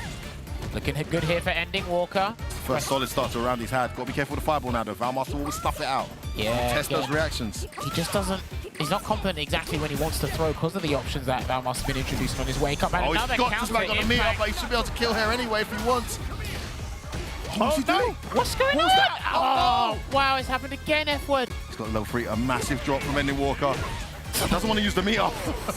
He could have got the kill there, chose not to. He's putting himself in too many scenarios, man, where it's like, dude, just do the level 3. Dude, I would not want to be a teammate of this guy. I would just be too emotional. He did say So talented, the game. but he's so risky at the same time. Drive reversal. We saw Shax use that earlier today. All right, pressure being applied. Trade on the crouch medium kicks, and he jumps over into the corner. Sansu gets him out of the corner there, ValMaster. And then Walker just disrespectfully walking forward here. He's going to get punished for that aggressive approach. Level 1. I like that. Yeah, I like it. 35% there. Perfect parry, but into what, though? That's the question. I'm not sure if Ken can actually do anything from that distance. Yeah, that Chun-Li fireball's so slow. He's in there. Gets in. Spends a lot of meter to get there, but he is there. Just waiting for the opportune moment. Almost jumped in, not quite. Back throw there from... Beautiful, gets all that real estate now. He's going to walk up and throw again. Wasn't expecting that was Ending Walker. One more hit might do it here. He's got level 2. Oh, jab. Can't throw a fireball. That's it. Nice. Magnifique Valou. Merci Valou. Ah, il fait peur. Hein. Effrayant, Très bon, celui-là. le bloc sur le hexado. Ouais, bien joué. Gestion des, ouais, franchement des risques, c'était super. Les mille-pieds, en fait, t'as commencé à faire des instants mille-pieds pour le paralyser et après il faisait que 8. Et donc du coup, t'as bloqué, c'était nickel. Is a bit of a worst case scenario because they now go to 210 points, 15 clear at the top, and a massive 35 points clear of Mouse as a result of that game. Well, I think it's back to the drawing board for Ending Walker personally to find out what character he's going to use and what style he wants to implement against ValMaster long term. But yeah, this is looking a bit bleak for him right now. 10 points on the board for BMS, 10 points further away and more closer to cementing their spot, the top spot of the leaderboards here. Well, Jammers, it's all going to come down to the next game. We've seen a tremendous result there for BMS. Off to a great start. Revenge on the cards, and of course, first place as well. Let's find out who will be coming up next for match 2. Logan, take it away. Thanks very much. It seems like the momentum is continuing for BMS. Last time you played, you were put forward as a counter to Kills You, and that didn't work out for you that time. Are you expecting to run that matchup back? I don't think Kills You wants to play against DJ particularly, so I don't think that's going to happen, but I feel prepared enough for whatever BMS can bring out right now. After that start with ValMaster taking the win, do you feel more pressure on you now at the moment? No, I don't really feel pressure. I'm just going to sort of play my game, see where we end up. Okay, let's find out where we end up with your opponent. If BMS could send forward their second player, and it is going to be Kills You running it back, confident. Are you playing this because you got the win last time? Yes, I think I played the matchup well, so I think I have good chance to win. Obviously, the confidence is on your side anyway. From the last 3 weeks, you're going into this. A big 40-point win is on the horizon, and that would definitely put you at the back of the top of the leaderboard. You know, when it comes to playing against teams like Mouse, do you find it more pressuring than playing against some of the other teams? No, because all teams are very good, and sometimes it's even more stressful to play against someone you should beat. The expectation. So no, it's the same. It's the same. Insightful. Okay, let's take your seats and let's get prepped for this one. Oh, sorry, I apologize. I forgot to ask you your character and type. Jury and Classic. I do apologize. I got too carried away in the moment of this incredible match between these two teams. So let's get into this. Game number 2. On my left, we have Mystic Smash with the Classic DJ for Mouse. And on my right, we have Kills You with the Jury Classic for BMS. F-Word and Jammers, I'll throw it over to you. I think that's a strange or bizarre choice. Me personally. But again... Are we just salty because we got it wrong? No. Well, it's not that strange because we were debating as to whether Kills You would go second or last. No, but I'm going off of what he said all those weeks back, because he said he doesn't like fighting DJ, but he performed well. But he's going off of what he said. I performed well, so why not? All right, again, he sees Mystic Smash. He looks like he's sniping Mystic Smash. Mystic Smash, on the other hand, not arrogance, but a lot of confidence in the fact that he said, of course, even though I lost to him, I don't think he wants to run that back. Like, as if to say, maybe you got a bit lucky. Nah, of course. You don't want to play my DJ like, you know, I'll smoke you. All of a sudden, well, actually, I do want to run it back. No, you know what? Again, it's just my perspective. I'm not a player. I'm not a professional player. Does that mean we're getting El Clasico in the anchor match? I can only assume so. Time will tell. Now, I actually spoke to Mystic Smash last week, and I said, hey, the way you played against Shivs as Jury was phenomenal. And he done a couple of things. He punished one of the stores with a jackknife maximum because it's 6 frames. He hopped over the fireball with the EXO back kick. I said, break a couple of these scenarios down for me. And he did. So I got a little bit more insight on Jury versus DJ. All right, man. Good luck. Let's go. That's how we learn, man. That's how we learn. We play and we discuss. And then, as well as watching a ton as well. I don't think Kills You will make as many mistakes as Shivs did, but again, there might be a different aspect of the scenario, or sorry, this matchup that these guys will show me, and there'll be another thing I'm going to ask him afterwards, but let's see what happens here. Right, Bashin already, good block on the low. Oh, he did the short there, like he tried to check it, but pressed it too early. So there from Mystic Smash, just blocking it out. And that drive rush, oh wow, punish. Stocks up at the wrong time there. Fade out the parry there with that. Such a good fake fireball. Doesn't lose charge as well, which is a massive deal. The XAir slash just trying to stop him in his tracks. Oh, not ready. Mix up, it's going to be the throw. Yeah, the grab. I think he was hesitant last time they played about his grabs. He didn't think Kills You was going to do something last time, and he did. There. Oh, the fake into the drive rush, burns her out.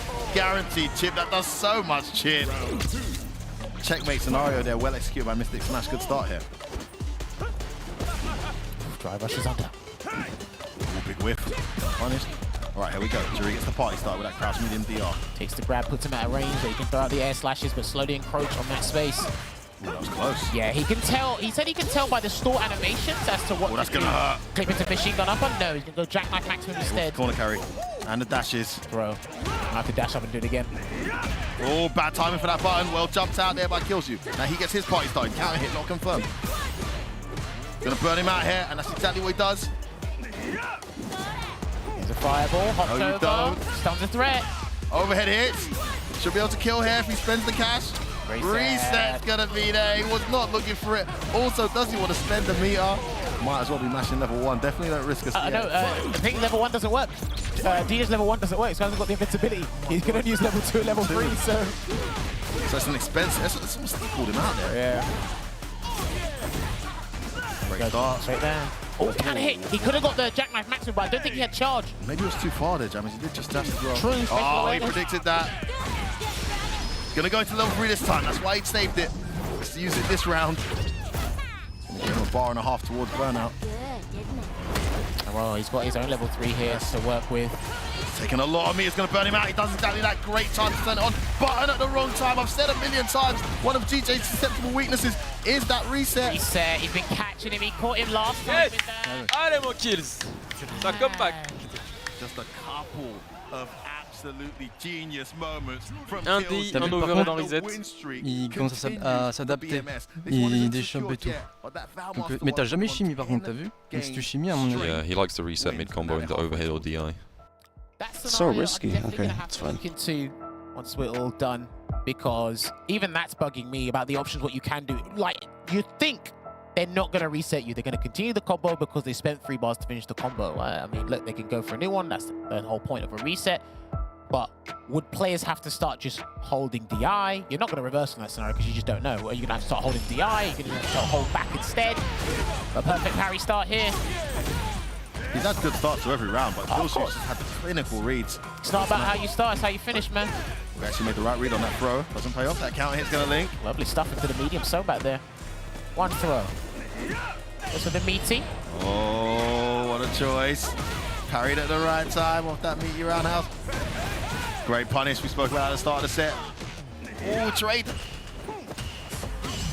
Another parry. These guys are just trying to fight for that perfect parry. Block. Try to overextend though, that's going to be a dead jury. All right. Great defense from Mystic. Able to block that overhead and stop the momentum. Not only the momentum being stopped, but of course, able to convert as well. Here we are. Okay. Catches him at the start. He got caught with a sway. Just do it. First one of the set. Try to bait something out here. Try to bait that drive rush check. So Kills You was ready to punish. Oh, we saw earlier he was able to get a full crush counter on that. Yeah. Sorry, punish counter. Continuous punish, but throw. He's going to go for staggered pressure into another grab. I think Kills You's going to take another one. No. Don't press buttons. He's got level 3 here. Is it going to be enough? Nice. À chaque fois qu'il fait une boule, il saute tout de suite. Coup de genou au-dessus, en vrai. Dash pas comme un fou, hein. Avance avec ta boule, je pense. Ouais, parce que t'as vu, ça fait au moins 2 ou 3 fois que tu fais la boule en bas. Il saute au-dessus avec coup de genou. Tout à l'heure, tu l'as Shoryu au premier match. You showed him the adaptation that round to the throw and the perfect parry, so he might start trying to jump out the corner just to keep in mind. They're just not sure, so sometimes. So do you think I should make like meet him Is probably the most. No, just whatever your natural thought pattern is going to do, just do that because you're obviously adjusting to what he's doing. Okay. Whatever you think's the right call, really. I'd say though, don't just keep meeting him. Even if he does keep jumping out, it's better to just walk back. Can you say that again? Sorry. Rather than meeting, just walk back. If you think he's going to jump out, walk back. After you do that plus kick or whatever in the corner, obviously he's parrying your strings. So yeah, walk back, or you can try to do one walk forward throw and see what he does. That's such a good weapon. And he's landed it again here. At the end of that final round, Kills You taking his time. Teams discussing back and forth. Yeah, it's the same. Can he end this devastating win streak we're seeing right now from BMS? Trying to react to the green, but he got thrown out of his grabs with medium punch. Great check. Oh, he must have pressed that already. That's a counter hit. Not sure what DJ gets off of that, but... Ready. Straight jab, then the crouch medium. He wins the scramble there, just Kills You. Has him in the corner. It's going to be a throw. It was, but he didn't care. Bust out the reversal. Just not wanting to deal with it here. Trade that worked in DJ's favor for the knockdown. And there it is, the punish counter. This is huge, F-word. I'm not sure I even did that in neutral. Just worked out, Jammers. Yeah. Oh, where are you going? Where do you think you're jumping to? What a disgusting trap. Drive rush back heavy kick to swipe her out of the skies. And he brings himself to game point here. Try to chase him down and bait another drive rush check there from Kilu. That's close. Biting. No punish. Take the grab. He's still trying to parry everything that he does. And he's starting to throw tech now. I think he's conditioned him. A lot of dashes right now. He's going mad on him. He smells blood. Yeah. Can Kills you adapt to this rush? He's just pressing buttons all over the place. Nah, that trick's brilliant. Okay, good check. He slows him down. He needed to get the respect there. I think Mr. Smash smelt victory and tried to go for it. Oh, back dash. Back dash was crazy. Good stop and mid tracks, both of them. No drive rush afterwards. Oh, he's pressing buttons after the whip sweep. Oh my gosh, again. Mr. Smash getting a bit reckless here, but his throwing kills you off. Well, this is it. You gotta be careful. Both players have a level 3, and it's gonna be level 3. What a choice. Yes, and he was telling me about that. Mentioned it at the start. EX so back kick. His special castable. I've seen this. He showed it before. I haven't seen it in the matchup. Boy, it is a factor, but can he win from this? That's a question. Hit it. Oh, what a tag, and he's gonna try again. Oh, Kills you trying to close this out. He's gonna be going out. He gets caught out. He's done. Oh my goodness, all of that. And he's not able to close it out.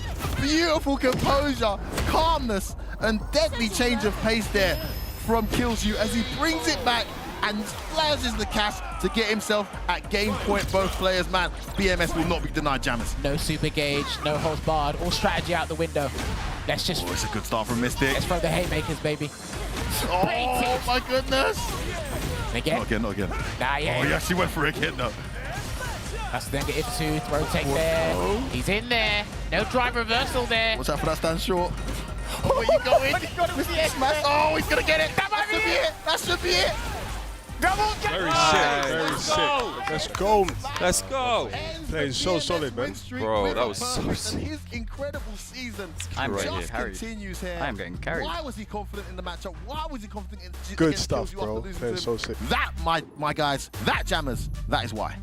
Telling you what, back and forth. I've actually really enjoyed learning more and more about the D-Day and Jury matchup here in SFL Europe. But this time round, Mystic Smash prevails 10 apiece. So now we have to get a determined winner. No tiebreaker here. And the 20 points is just as valuable as any given points here for these teams. But since he's put Kills You there, that can only mean one assumption. And before the entire league started, I spoke to Problem. He said, I played a Kane, and a Kane messaged him and said, I don't like Marisa. So I think Marisa wins that matchup, actually, personally. Well, and I remember when we were talking about in ICFCs back in the early days at SF6, I said, this might be a matchup that people might want to keep an eye out for just because of how Marisa can counter Sonic Boom in general. But there's only one way to find out who's going to step to the plate. Got a clear indication, but just make sure we're guaranteed here. So, Logan, let's find out who's going to face Problem X. What an incredible game that was. A fantastic performance from Mystic. You got to be pleased with that. Yeah, Mystic's playing amazing, so I'm very impressed with how he's doing. He's coping with the pressure well and producing amazing results, so I'm really happy. Coping with the pressure is what it's all about right now. You're here. It's the deciding game. You're in the anchor role, 20 points to play for, and this could really change a lot of things as we move ahead towards the playoff picture. Who are you expecting to face? Mr. Crimson. Mr. Crimson. Why are you expecting that choice? Because I think Marisa beats Gal quite comfortably. I've played Akano a few times. I know he's just not really a fan of the matchup. I also believe Crimson thinks his character has advantage in the matchup, and we played a longish set not too long ago, and he did have the advantage over me, so mathematically it would make sense to put him forward. Okay, he said the numbers don't lie. Let's find out whether they spell disaster. Can you please send forward your third player? It looks like it's going to be Crimson, but I don't trust these guys anymore. I keep getting trolled by players. It is Crimson. Can you confirm your character and control type, please? Dalsim Classic. Okay, is what Problem said reasonably accurate about the matchup? Yeah, I think it's slight in Dalsim favor. Of course, Marisa damage can do a lot of difficulties. Everybody at all times, always. Exactly, but I have a little bit of experience in this matchup, so I'll see. Let's take those points. Well, it's the first loss that your team has incurred in 11 games. That's an incredible run, but you're going to want to get back on winning ways, right? Yeah, first place is really important, so we're focusing those 20 points. All right, 20 points on the line. The deciding game right now, if you guys can take your places at the setups, we have Problem X with the Marissa Classic for Mouse and Mr. Crimson with the Nassim Classic for BMS. It is a classic. We've watched this so many times before, but it's a new season. It's a new game. Street Fighter League Pro Europe, though. F-word jammers. Over to another pair of classics. Thank you, Logan, man. It is El Clasico. We were very close to predicting this one right. We were torn between Killsy going anchor or, of course, Mr. Crimson going anchor. We did not know they had that long set where Mr. Crimson had the edge. I have heard many Dalsims feel that Dalsim edges it, but I'm not sure I agree just because the sledgehammer gets going and who knows how it could go. Problem X still felt confident. He obviously knew Mr. Crimson was a very likely choice. 80% win rate here after losing that one game. He's been on a tear. Looking the best he's looked all season, Mr. Crimson. Problem X, 72% win rate, 5 out of 7. 70 points racked up for his team. He's doing a lot better than how he started off the SFL season last year. In a game where it was much more seasoned. It took ages for him to kickstart his personal SFL campaign, but listen, he showed up when it mattered. That's a captain's duties or part of the captain's role. And I'll tell you what. This is interesting, man. He's looking to get the gun to here now. What about possibilities, Jammers, just before you go into that? BMS are on 210 points. All right, good luck. Yeah, good luck, man. Play your game. And Mouse just went to 185 points. So if Mouse actually win this, they go to 205 points. BMS stay on top no matter what, 210 points. They'll be second. And then just 10 points away from 0-0 Nation. He studied something. Is it Roundhouse at the start? Yeah, Roundhouse at the start. I probably tried to perfect parry it, so that he definitely studied something. They've been watching. This is if the last performance we saw from Mr. Crimson is anything to go by. Oh, almost got the whiff punish. Can't get nothing out of that. Yeah, Magna Bunker has barely got like. Oh, he had an open there. It folds. Yeah, grabbed up. Oh my god, he parried. So much damage. Nice out escape there. Oh, okay. No cancel. All right. Yeah, so straight away. I like that. It looks like when that move, Gladius, is what Crimson's going to do the parry into drive reversal again, similar to what he's doing against Butt Slam. Ooh, nice down every punch. Again, big damage there. Parrying at the wrong time, but it's obviously a massive part of the matchup. Oh, could have killed there if he got the perfect parry. Back throw. He can take it's a turning point. Oh, there's no chance. It's Marissa, baby. She's got about 25 options in that situation. The problem bets the right one. Oh, okay. Ooh, interesting. Big jump. This is a terrible start to the round, but Mr. Crimson's going to get sent to the corner here. He went for it. He went for it. That's fine. What a call. Good call. Problem guessed wrong. Nice escape here from Mr. Crimson. Can he make it count? Gets a punish counter. I'll take Get that bar for Problem. Perfect parry. Can't really do much here because he's burnt out. Still out. And he's going to get punished here as well. He's got level 3. Got to be careful, Mr. Crimson. This guy's a rinsing perfect parry. Burn out here. Can't throw a fireball. Ooh. Yeah, I like that. Just don't even take the mix up. Just get out of there. Okay, yeah, can chip him out. Yeah, this range, he's cool throwing a Yoga Fire. Closer, it's not a good idea. Problem's just going to wait it out, try and get his meter back. Nice play from Mr. Crimson. Here's the meter. Parries it out. Oh, that was it! That could have been a proper conversion there. Oh, Problem had the jab. If he'd have committed to the target combo, that would have been a death douse to him. Most likely. Holds the parry there. And again, just looking for the right spacing, the right button there, because I'm not sure what she gets from full screen against the limbs, Moisa, but... Ooh, just missed the whiff punish there. No problem. Phenomenal neutral play here from Mr. Crimson. Reacting to movement there. Nice opening, goes in again. Oh my goodness, okay, that answers my question. Throws the parry. Gets him down again, plus one. And again. Baits him out. Gonna pitch punish. Huge. I think that's the round. Big. No, that's definitely a dead. Oh no! He's getting executioner again. He definitely could have killed it. He gets away with it. Bro, my guy was inputting that. You gotta be careful. No, it's all good. It's all good, man. Manages to get away with it. And from Mr. Crimson's perspective, yeah, I think kicking himself, he wasn't ready. it's one thing that I think about Crimson. He's a big fan of like parry anti-airs, right? Like if you jump a limb, and you're not confident that you're going to like actually punish him, he seems to really like parrying as like a default. Yeah. So maybe like empty jump throws might be pretty good. Playing really well. Yeah, but like, obviously just do what you think as well. But if he's pressing the button before the motion, it's going to complete the target combo. So I think he's just like pressing the button before the motion's done. Nice perfect parry round start. Well, I don't know what the priority system is in Street Fighter 6. I need to check. But actually, target combo usually gets overrun by specials. No, I think it's the other way around. Is it? Target combos I don't remember take a lot of from Street priority. Fighter 5. Okay, parrying again. There's the throw. Alright, gets blocked there. Walking away, not teching where other people have teched. Beautiful round from Mr. Crimson. Goes in, well blocked by Problem. Jumps out the corner. Oh, it's a massive escape. Mr. Crimson, that round was going so well. Good parry, but gets baited out. Oh, this is huge. And that's not going to be... Not going to kill. Still alive. It was a punish counter. Still in this, Mr. Crimson. Oh, he did it again. Problem, please. We're all there wondering what Mr. Crimson's going to do on Wake Up. If he's going to get out of the corner, if he's going to get some space. Remember, we didn't expect another command grab. Against a very aggressive character in the Bulldozer Moriza, it's very scary about your defensive choices. There you go. Oh, it's a punish counter as well. He's not going to jump. Mr. Crimson's in huge trouble. Overhead well blocked. He doesn't know what to do, mate. Oh, no! Blocked. I think he wanted that to be punish counter, but this is huge, and he's not massive turning point here. He spent his meter as well. Yes, Jammers. Beautiful anti-air. Wasn't a juggle though. He burns himself out trying to capitalize. The EXE missed the command grab. Gonna punish beautifully with level 1 and burn him out. Yeah. Oh, Mr. Crystal on the back of an epic comeback here after escaping that buff up. Beautiful with punish. Just the knockdown. Just waiting here. Oh, one more. What a comeback. He's done it. That's too much of a deadly scenario there to come out of. Victorious for Problem X, but Mr. Crimson taking a round of the board in this battle too. I don't know why that didn't link. I feel like it may be a late cancel. Doesn't need to be punish counter. Ah, there you go, drive reversal again. Floats in. Punish, got to be careful. Oh no! Oh, this is huge. Problem's had a lot of fortune with his approaches. Tries to wake up DI, that doesn't work. The way he's been reacting to... my goodness. Oh, nice reset. Nice reset of pressure there from Mr. Crimson. Beautiful escape, almost burnt him out here. That did say counter hit, he wasn't confident it was going to be a counter hit there. Oh, he tried to parry, he's going to get punished for it.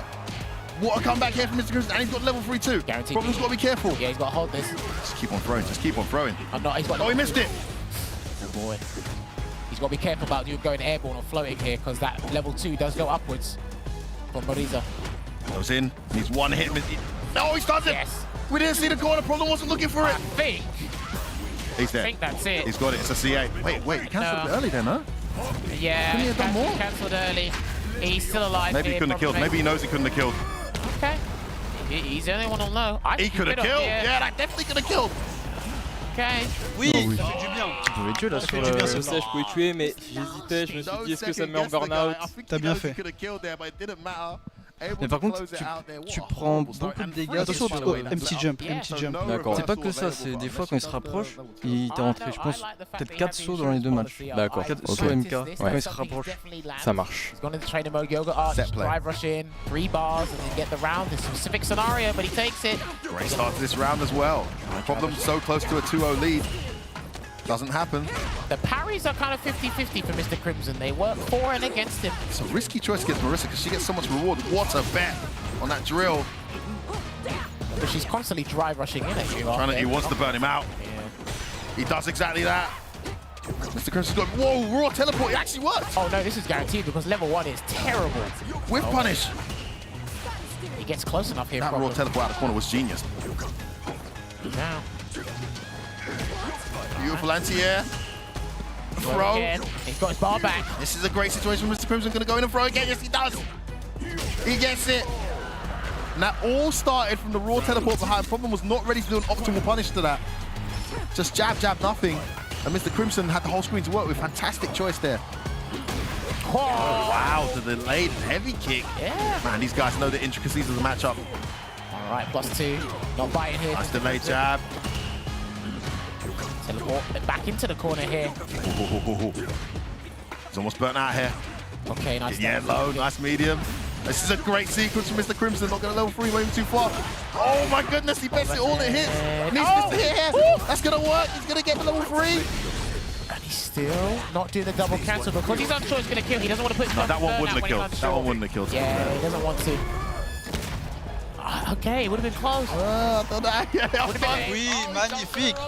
Mr. Crimson gets BMS to a 2-1 lead. Just a smidgen away from a 2-0 deficit. Suddenly 2 battles to 1 up here against Problem and poised to take this. I think even they're communicating is like, are you sure maybe it wouldn't, do you think you wouldn't have killed with the double cancellation into burnout? He doesn't want to risk that scenario. And again, he's got Yoga Arch to work with as post-CA situation.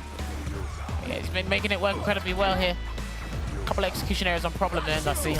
But And he got that's not going to work. Counter Button impact there. again. He was trying to punish the poor whiff punish attempt, but it didn't come. Oh, nice adaptation. Thought he was going to empty jump the back medium, it didn't come. Learning the matchup as I go here, loving so much of these details here, and it's looking awesome for Mr. Crimson. Full screen to work with, problem cannot get going. Death by 1,000 cuts is what we're seeing here in exemplary fashion. Another slow perfect win. A few of those this season. With punish ready. Fire again. Oh, he did work. This time he did do the back medium punch. Wait a minute. What a jump. Here he comes.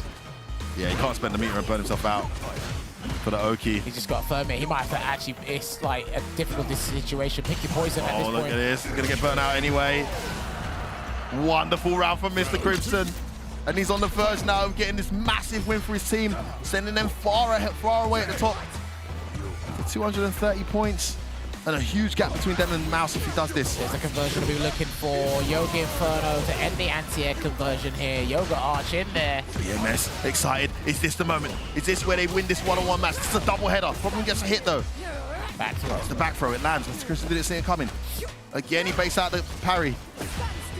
Oh. Nice. One throw too many. Could he get the confirm the after punish kind of drill kick? Still a momentum changer at least. Mr. Crimson with another great anti-air. Perfect parry. And it's going to be huge here, going for the Oki and then blocking it out. Good block from Mr. Crimson, so patient. One more hit will do it. He's almost got level 3. Problem has to back away. It's a great situation for Mr. Crimson looking to close this out. Problem's got the ability to one-touch kill as well, but losing a lot of ground here. This dude's going to take a miracle at this point. Yoga Arch still maintain that screen control. Parries it to replenish some gauge. This is a massive moment. Oh, no! No, Mistake. It's not going to kill. A lot of hits. But this is the CA. Yeah, this is the CA, so he's going to leave with a spec of drive meter to work with here. But what's the choice for Crimson? Watch out for the wake up. Wait. Yeah, he was looking for that. Oh! That could have been anything. Oh, plus. Oh, he did it! He actually did it! Oh my God, this problem, you madman! Was he trying to react to the level 3 there? Did he expect that? Look like he was buffering. He looked like he was buffering. Mr. Crimson will be disappointed he didn't react to that. Problem saves 1 set point. Is he close enough? Yes, he is. That's what he was looking for before. Okay, gets the knockdown though. Chased him down here. Good blocks from Mr. Crimson. Lovely whiff punish on the EX Thaddeus. Gets hit with a flame. About to be putting burn out here. Nice empty jump. He didn't want to get counter hit by the Yoga Long. And he knew not to press a button there. Problem. Wake up buttons though from Mr. Crimson. He's going to burn him out as well. What a conversion. That's a massive turning point. All right, here we go. What does Problem do from here? That's the question. He's just going to have to hold this. The stun's not coming yet. Stun's coming very shortly. This is the beginning of the end. That's it. Oh, no, armor. You didn't. Yes, you did. Still a lot to work with. Doesn't get any Oki there. He's not cornered, so... Oh! That was a forced knockdown! He's going in there, Problem. He's got him cornered. Damn, he's going with malicious intent here. Oh my goodness! That's the wall splat! Oh my... Oh no! Drops it! Let's go, man! Oh my gosh! Sick, man. That was so clutch. That was so clutch, man. That was the heart rate. Yeah, just keep it calm. Take a breath if you need to. You can go back to character select take if a you breath, need. whatever. Nice though. That was really nice. You've got this, man. Yeah, I know. Yeah, if you need a minute, you got all the time you need. No, I'm good. Alright. You got it, man. You got it. Unbelievable comebacks. Backs against the wall, and we go all the way to the wire. El Clasico delivering as always. He's in there. He's might throw him again. He's going to come and chase him down now. The murderous intent is there! Jumping normals again. Hasn't done that since 2 battles ago. He's going to set up the safe jump. He will throw tech there from Crimson. That's unsafe. This is not looking good. Where's the drive reversal? There it was! That might be, not quite. Good block on the overhead. Crimson just stays alive every time. Beautiful defense from him, to be honest. It's not going to work. Problem ready for that. There you go. The counter impact again. I love Problem's utilization of forward heavy kick here with Bariza in this set alone. And it puts his team at game point here. This is going to be a huge dub for them. Huge dub for either team, to be honest with you. Yoga lands another empty jump there to make sure he doesn't get the counter, but he still gets pressure. He only presses the button if he sees something with. Mr. Crimson looking to tie this up now. Has the corner. Beautiful pressure. It's not your turn. Nice knockdown there with this corner game from Mr. Crimson. The anti-air too. This time Problem does press a button. Trying to get started. He does with the Superman punch. Uh-oh. He's chasing him down. Gotta be careful here. He doesn't want to get burnt out, but he did. Big whiff. Well punished. No super. Takes this time, nice button, and he catches him out the air. My goodness, Mr. Crimson's so composed in defense, and how fitting, Jammers. Set point for both players. This reminds me of the grand final when we watched this with BMS and Mouse from versus Crimson last season. Nassim was featured, was Bison back then. Just blocks it out here, almost got a huge jump in, chases him down here. Oh, love that. Beautiful, getting a level 3, very close to burnout here. I think he's guaranteed burnout. He's just going to do a heavy punch, right? He can do. I think roundhouse. Roundhouse, right? Meaty roundhouse. But I don't know if Problem's going to wake up with a super. No, He missed it. Maybe he did it on purpose. Maybe he tried to bait a reversal there. Yeah. Trying to burn him out here. He does. He had to eat it. This is a great situation for Mr. Crimson. Phalanx. He might Phalanx again. And Mr. Crimson's seen that a bunch of times now. Be ready for it. That's why he does the DI, yeah. Double DI. Oh my day. Oh, and it's done. What? Wait, he's on the floor. What's going to happen? It might be. Okay. Oh my god. So high. Can still come back from this. He's got the meter now. Wait, he's going to get hit. That should be a game. That might be it. L'interaction fou à la fin. 230 points secured, and what an epic match between Mr. Crimson and Problem X. These guys never fail to deliver, but it is BMS who continue their win streak. It's not a 40-0, but it is a 30-10, and it is a significant gap at the top, and it's looking like they are the ones who are now favorites to finish first and go straight to grand finals unless some miracle happens moving forward. Wow. Solid moments, scary moments, the constant rally of adaptation between some of the finest European players here. And it's only here SFL Europe. That was crazy. That literally could have gone back and forth. Crimson had it at one point. Problem was making that comeback. We don't know if that roundhouse that he done, was it a mistimed meet or was it intentionally to try and bait a reversal? So many little intricacies in the matchup, but these guys have clearly played a ton. I love the fact that they've played a ton because they're teaching us when they play each other. Problem, just a few months in with this Marissa already looking very strong. And Mr. Crimson, that patented Dalsim, incredible play. His team must be so proud. And he's now on a significant win streak and vying for another guy who we could consider MVP second half here. He's had a phenomenal second half this season, Jammers. There's lots of people in contention for that MVP. But listen, these guys never failed to deliver here, but if their spot is cemented at the top there, well, they got to be thinking long term. But hey, speaking of MVPs, let's go to our MVP, the host, Logan Sama. An incredible conclusion to a match that had us on the edge of our seats, but it's BMS that put 30 points on the board, and you still got to be really happy with that 30. Definitely. I'm always glad to play Problem. It's always close match. I see that he adapted himself pretty well. He probably watched the first attempt that we did a few days ago.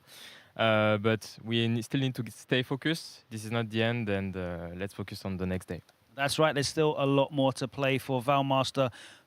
Fantastic stuff from the whole team. Are you still feeling really positive that you can finish top of this leaderboard?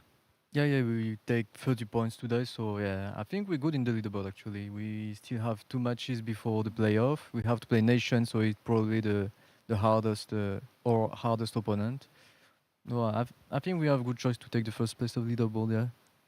As ValMaster said, it's probably all going to come down to that matchup against 0-0 Nation, but winning, what is it now, 11 out of 12 of the games that you've played in the last 4 weeks, that's an incredible run. Yes, it's amazing. We are doing an amazing job. I want to congratulate Mystic because he played very well today, so yes, very happy. Do you feel, like you have the momentum going into these last 2 weeks to push on and take that first spot? Yes, we have to do now our best to finish the job. And I think the loss we did a long time ago helped us a lot to think about what we have to do. And yes, very happy. Also very important to ask as well, Kainu, obviously this is a team game. It's a 4-player team game. And you've been watching the team putting in fantastic work, but you're still ready to play at any given moment. How do you make sure that you're focused and ready to step up at any time? I just trust my teammate when they think they have a better feeling on the matchup. I let them play. I trust them even if I have a matchup advantage.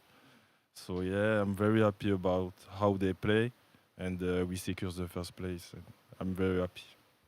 Everyone very happy over here on the BMS side of things. That's match 2 wrapped up here at Week 8. We've got one more to play, and you'll be able to see that after this very short break. Peggy 12. Blessings on the menu.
This is where we make an impression.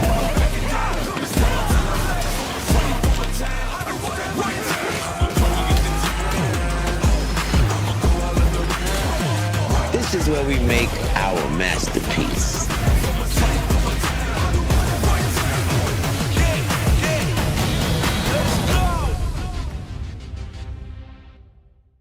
もしバーンアウトして辛いと思うのなら、そもそもバーンアウトしない運用を心がける必要がまずある。これまず第一。まあそれでもなお人は愚かである。そっからじゃあどうするんですかをじゃあもう一個考えていきましょうか。ちょっと面白いあれがあるんだけど、通常時ってガードするとマイナスじゃないですか。要するにドライブゲージが減るんで良くないんですよってなるんだけど、バーンアウトしてはむしろ逆で、通常時ガードするともうゲージがもらえるんですよ。そうですよね。だから技をガードするっていうのはバーンアウトしてお得なんですよ。めちゃめちゃお得。だから俺は結構そろそろ投げてくるなと思ったらボタンを押す。そうすると相手は打撃と投げを2択なんだけど、投げを食らわないとこっち崩れないじゃん。で打撃を打ち続けるとこっちもこうモリモリゲージがもらえるから、そういうのもありなのかなっていう。だからモダン視点の話にちょっとここはさせていただくと、SA があるときは守れる。まあそうだよね。これすぐ出せますから、モダンだったら。じゃあないときどうするのか。心理なんだけど、相手がバーンアウトしてるとえぐい打ちたくなる。いやめちゃめちゃわかるですね。10秒に1回打ってきます。間違いない。だから飛んでいいと思います。これでもう逆にね、すごい大ダメージ取れるんで狙うといいのかなとは。確かに。Never feel loose, and when I get up in the game, y'all improve. A real problem, but I solve them all facts proof. And if you think I'm gon' fold, then you talking.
Welcome back. It's time for our third and final match of a huge week of action here at Street Fighter League Pro Europe 2023. But before we get into that, I'm sure you've been enjoying the insight and analysis from our fantastic commentary duo. So let's hand it back over to them for our second tech tip of the week.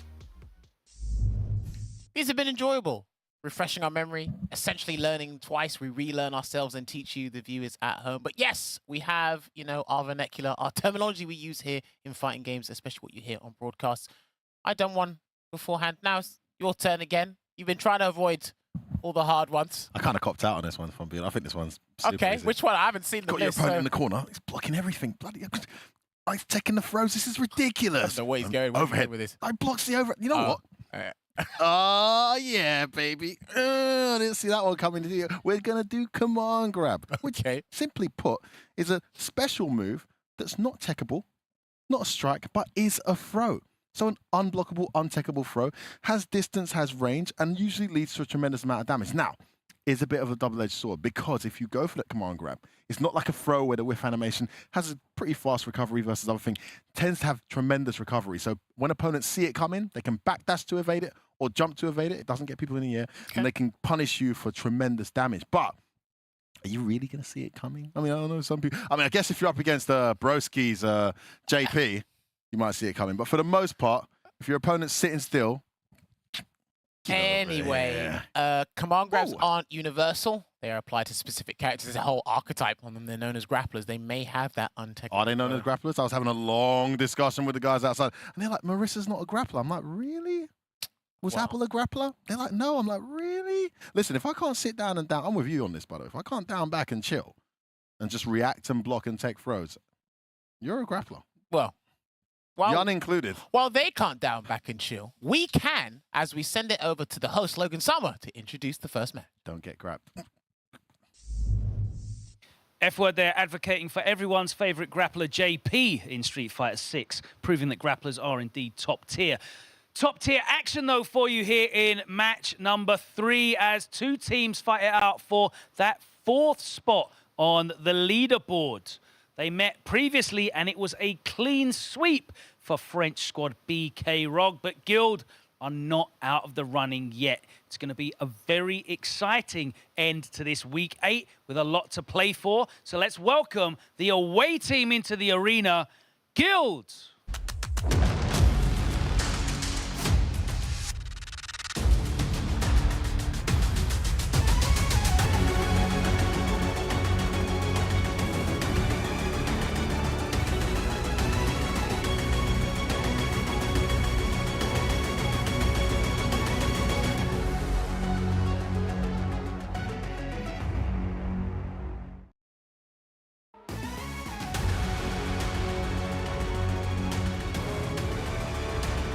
Welcome back into the action once again here, match 3, week 8, and you just saw a fantastic performance from Wolves, showing that we're never out of it. You guys are still within touching distance. There are points to play for, 120 points for you guys, which means you could turn things around and still make the playoffs, but it's a big ask.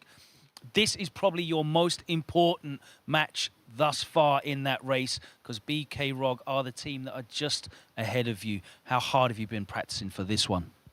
We've been practicing until the very end, you know, literally just taking it to the limit so that we can give our maximum performance here, you know, our best performance, essentially.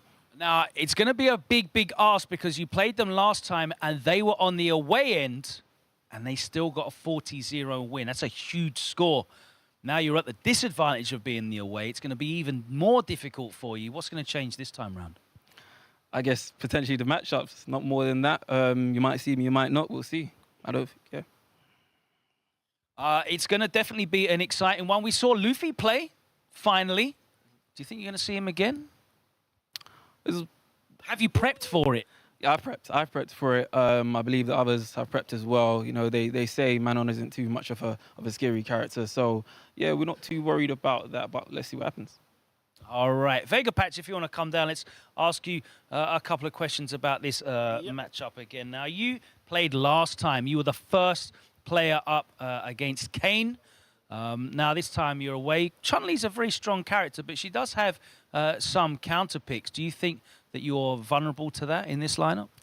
Well, I think I'm vulnerable to maybe some player counter picks, maybe not character counter picks, but Chun-Li overall, there are some exceptions. She's like a reliable character in general. She's good. All right, let's see how reliable she is for you today. It's going to be a very difficult matchup here, as BK Rog are looking to cement their place in the playoffs. They want to put as much distance between them and this guild team as possible. And Wolves, of course, are now in the hunt, no pun intended. Let's welcome into the arena the home team, BK Rog.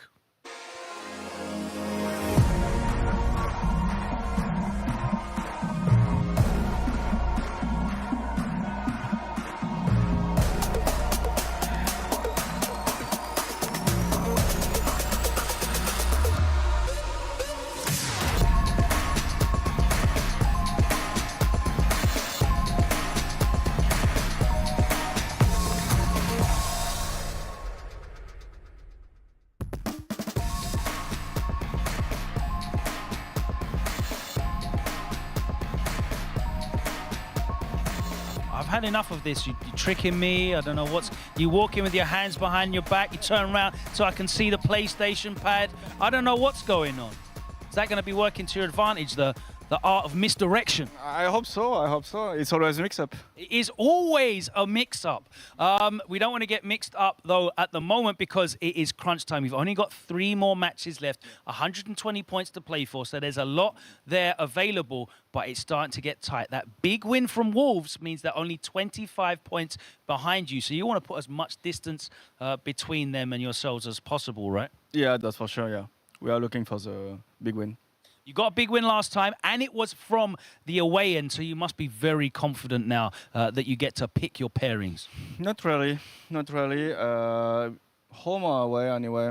In this game, anything can change. Like this week, we saw 0-0 Nation losing to Wolf 40-0. No one expected it, so it can happen. It definitely can happen. Kusanagi, come down here.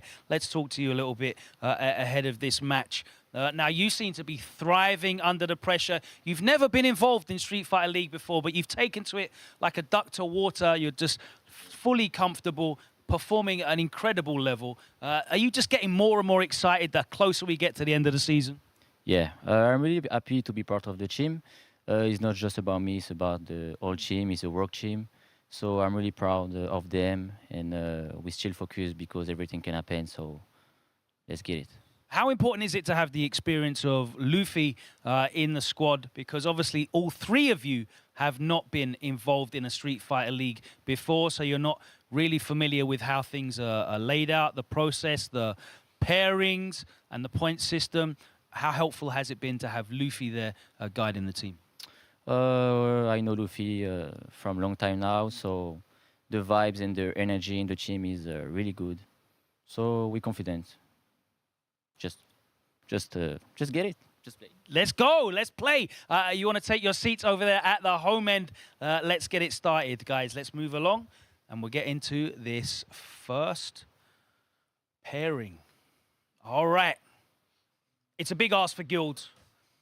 They need to put these points on the board.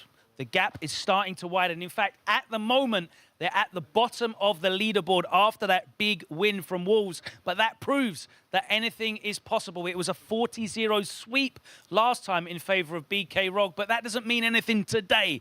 It's all to play for. We need to find out exactly what this lineup is, which players, characters, and control type they're going to be putting forward. That's the question we're going to ask F-Word and Jammers. You guys have got the answer. Thank you, Logan Sama. And just as we saw earlier, it was all about the top of the table. Now we head towards the lower end of the table. But if you're BK Rog, you don't want to be messing with anything. You want to be fighting to get higher and increasing that gap. The team order they got to deal with here, Jammers, in order to get that done is Suleiman Vanguard, Takamura Middleman, and Joker, surprise. Wow, Joker at jokes. the back. Now, I believe, if memory serves me correctly, I don't think he participated in the last day encounter. Yeah, he wasn't a big fan of some of the matchups. I don't think he did. Yeah. Well, now that they have to expose themselves. Now he exposes himself to everyone. Well, I mean, you just got to put it at the back. Well, here's what we've gone for. We know a good few months ago, Kane was having some success against Joker in the tournaments. It was winning quite well, and Joker's been quite vocal of his disdain for Ken as well, despite playing Cammy. Sometimes it's the player matchup or the character matchup is a personal thing. So we think Kane will go there. Theoretically, it makes sense. Yeah. Kusanagi, Takamura, I personally would like to see them run back. I've liked watching that matchup as SFL has gone on the weeks. We went back and forth on this one. I was thinking it doesn't make sense for them to pick a match that Takamura wants because he'd love to play that. Of course. But you might be right. I mean, I think if we're going to see Luffy, it might be either Hero versus Suleiman. Well, I mean, he's already thrown a spanner in the works one time. I'm pretty sure he can do it again. But yes, obviously with those predictions, we've excluded Luffy from the equation until the magic trick he pulled not too long ago, which only left Nassim to run it back with Suleiman. But Again, not in the anchor. Suleiman wants. Yeah, not in the anchor role this time as the Vanguard this time round. So maybe that it's a best of 3 instead of a best of 5. Maybe the tactics he employed last time, maybe it would work here, slight adjustment here and there. We'll find out. It's always an interesting one. Time will tell. Well, actually, time is now. We're going to find out right now. Logan is on the main stage with the away team. What's it going to be? Interesting that you went for that prediction, guys. Of course, last time round, that was the anchor match. You went up against Nassim Claw, and you said to me you would be happy with that pairing again. I would like that. As far as like character matchups go, I do really enjoy playing Kimberly into Honda, and I would like to kind of redeem myself as I wasn't able to exactly close it out last time we played. So I'm not sure if they actually would pick that character matchup, as they did see how it can be quite difficult for Honda. But I would welcome the opportunity. But then again, I'm excited to play any one of these guys. We know earlier today that Wolves put up a big score, a very surprising score that shows whilst there's still points available, it's not over. Was that inspiring to you guys as a team? Oh, 100%. To see all those players who I know quite personally do so well. It's always great to see them do well. We're playing against them next week, and we're looking forward to that game. But we're here to win. We need to take out these guys, and then we got them next. Exactly. That's who you're looking at across the way. Let's find out who BK Rog are going to send up first. Okay. Nassim Claw, can you confirm character and control type, please? Honda Classic. Fantastic. So you are running it back. It's just because you were confident last time? I have not a special feeling about this game. As he say, it's just a fun matchup, so let's play it. Okay, just a fun matchup. Let's play it. It's going to be game number 1. Guys, if you're ready, let's get set up at the stations and head over to F-Word. Bon chance. There we go. It's going to be opening up for Guild. Suleiman with the classic Kimberly and BK Rog countering with Nassim Claw on the classic E-Honda. Let's throw it over to F-Word and Jammers. Well, we got one right. I don't think we'd take an exact replica, but it looks like Nassim even agrees it's a fun matchup. He agrees with Suleiman, it's a fun matchup there. So they're going to play it out. Like I said, best of 3 this time, not a best of 5. So whatever tactics they used last time, just got to keep them there. Add another element of the surprise factor here. And I'm pretty sure both these two players can do that with their respective characters. Again, you're probably only going to see this type of matchup here in SFL Europe Honda versus Kimberly. Now, he's played 1 in 5, 20% win rate, not looking too good there. Suleiman's actually featured a fair bit.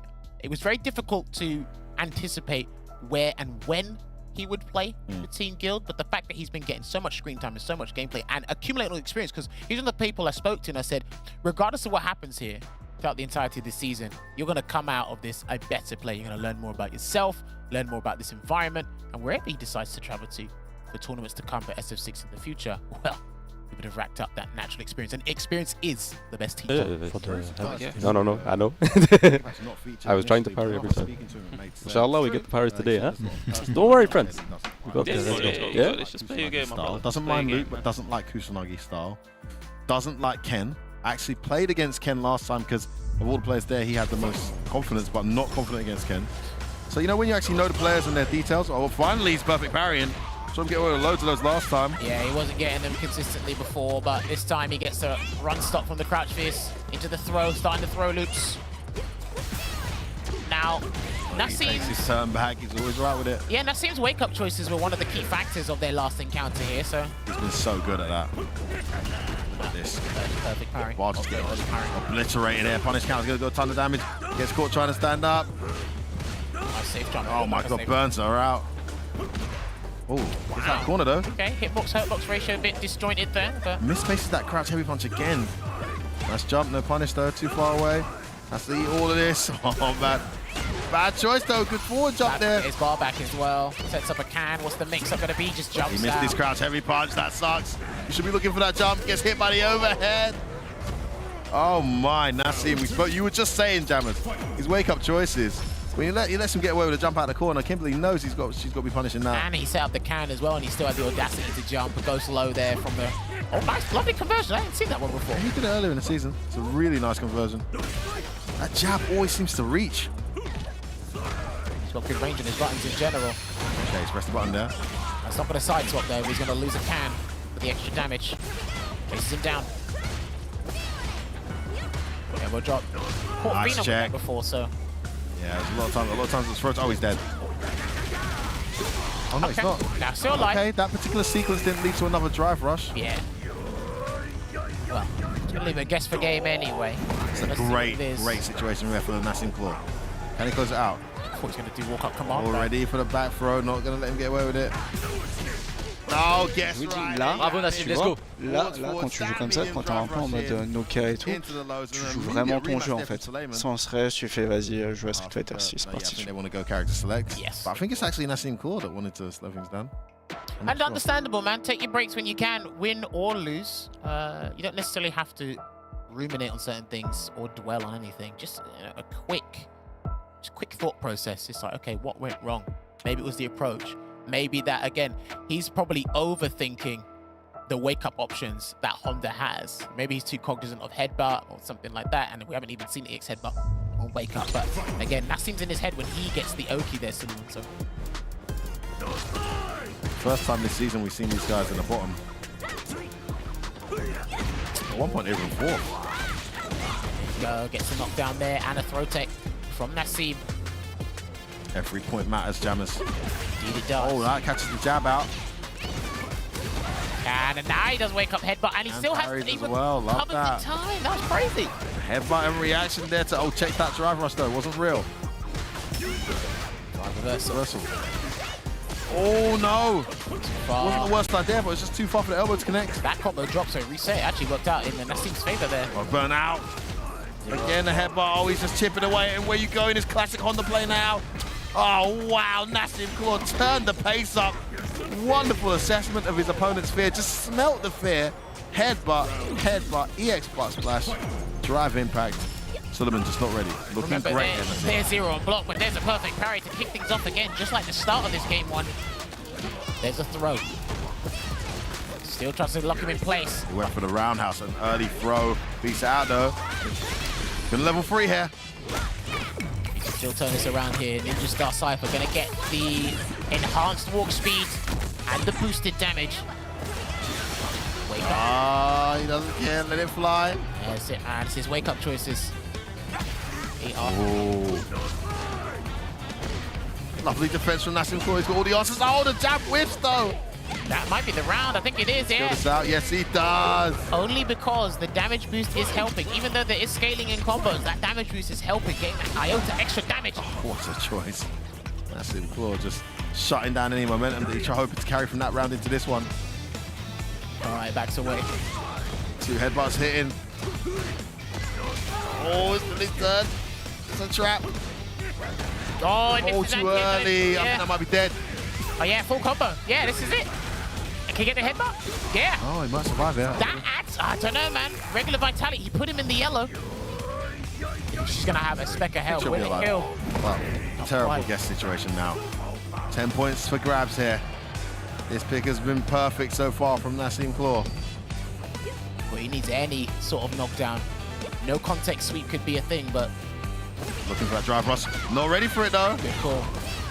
Needs to guess right a lot here. Guesses right that time. Kimberly's all about, to be honest. Again, the walk-up throw. Again. Take another Surely not. Too much to do. There's the jump back. That's going to be it. No, he takes it. He's in there, and he couldn't DI back. He does not do the counter impact. Trade hit next. He's almost got level 3. Next hit will do it. The tech. Oh, my God, the bomb. Actually absorbed. F-Word is still around. I don't know how he's still alive. Oh, oh my God. Yes. No, it's not your turn. There he does it. Nassim Claw after a Nassim. close. GG Nassim. GG frérot. GG. Vous avez vu comment il a joué là? Zéro risque et tout. Trop bien mon gars, c'est incroyable. Right now, un top player. 25 points away from Wolves. With that, they go 35 points away. And of course, that massive comeback that Wolves are trying to make looks much more likely with that 10 points added on. Suleiman, really, really valiant effort there in that final round, but wasn't enough. Nassim clawed ahead of the game the whole way through that set. Gets the points for his team. Nassim did try to play it off. I know your heart was feeling it. Your blood was pumping like crazy there. But again, earns more points for BK Rog and in the individual bout that these two have been having there. So he's got a total of, what, 30 points between the two of them, Suleiman and Nassim. So job well done there. Gets BK Rog up and running here in this match. But then got to transition over. Takamura, are we going to see the run back? Kusanagi didn't play not too long ago. So maybe he's coming back into the lineup here. Back. They wanted to give him a rest for this match. Yeah. He's back now for this one. Possibility. Takamura, I don't know, man. We saw Nassim run it back, so maybe we were right with this pick. Let's see. I mean, Logan's on the stage with him now. Let's see who he's expecting to get. Will it be Takamura? Thanks, guys. That's right. Takamura, last week, Luffy said that they were resting Kusanagi for this week.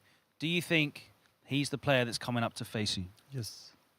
Are you looking forward to that prospect? I want to play him again and take my revenge. Take your revenge.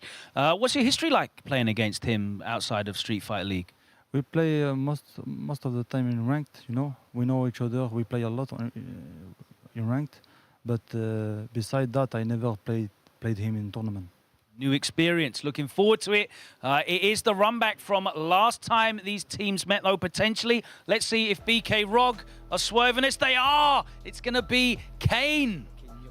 Wow. Okay. He said Ken Mirror. Is that the confirmed Ken Classic? Exactly, yeah. Ken Classic. We've had a few Ken Mirrors. Why are you going for this? It's because it's my main character, so I'm going to try again against Takamura. Okay, testing against some of the best in the region. Yeah, exactly, yeah. Oh, he wants one of the best Ken, so he wants Ken supremacy. So it's going to be our match number 2 locked in. If you guys want to get set up there, and we'll be ready to go. Love that. It's always crazy when there's 2 Kens on the screen. We've got 2 of the very best in Europe right now. On my left, Takamura for Guild. On my right, Kane for BK Rog. It's Ken Classic all the way. It's going to be a classic. Let's head over to F-Word and Jammers.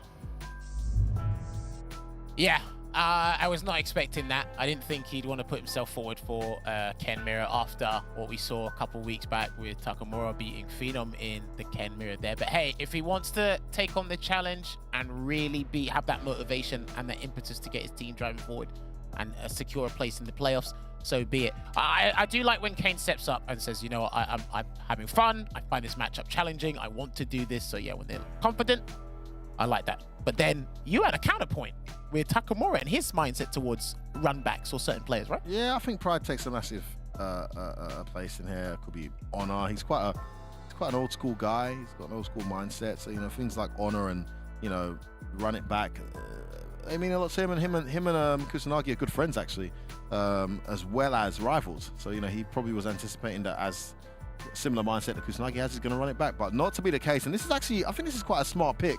Throwing us off, obviously, we didn't want Kusanagi, but also you can see Takamura was prepared for Kusanagi, very much so. Kusanagi's on form. He got the win last time.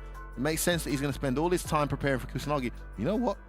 Here comes Kane with the mirror match. Now, the only downside of this is a lot of preparation has been made here for the Phenom match earlier in the season from Takamura, as you just pointed out. So this is actually a matchup that, if you're willing to go up against Phenom, you're willing to go up against Kane. They're two amazing Kens, but we know which one has got the most points this season. It's definitely Phenom, right?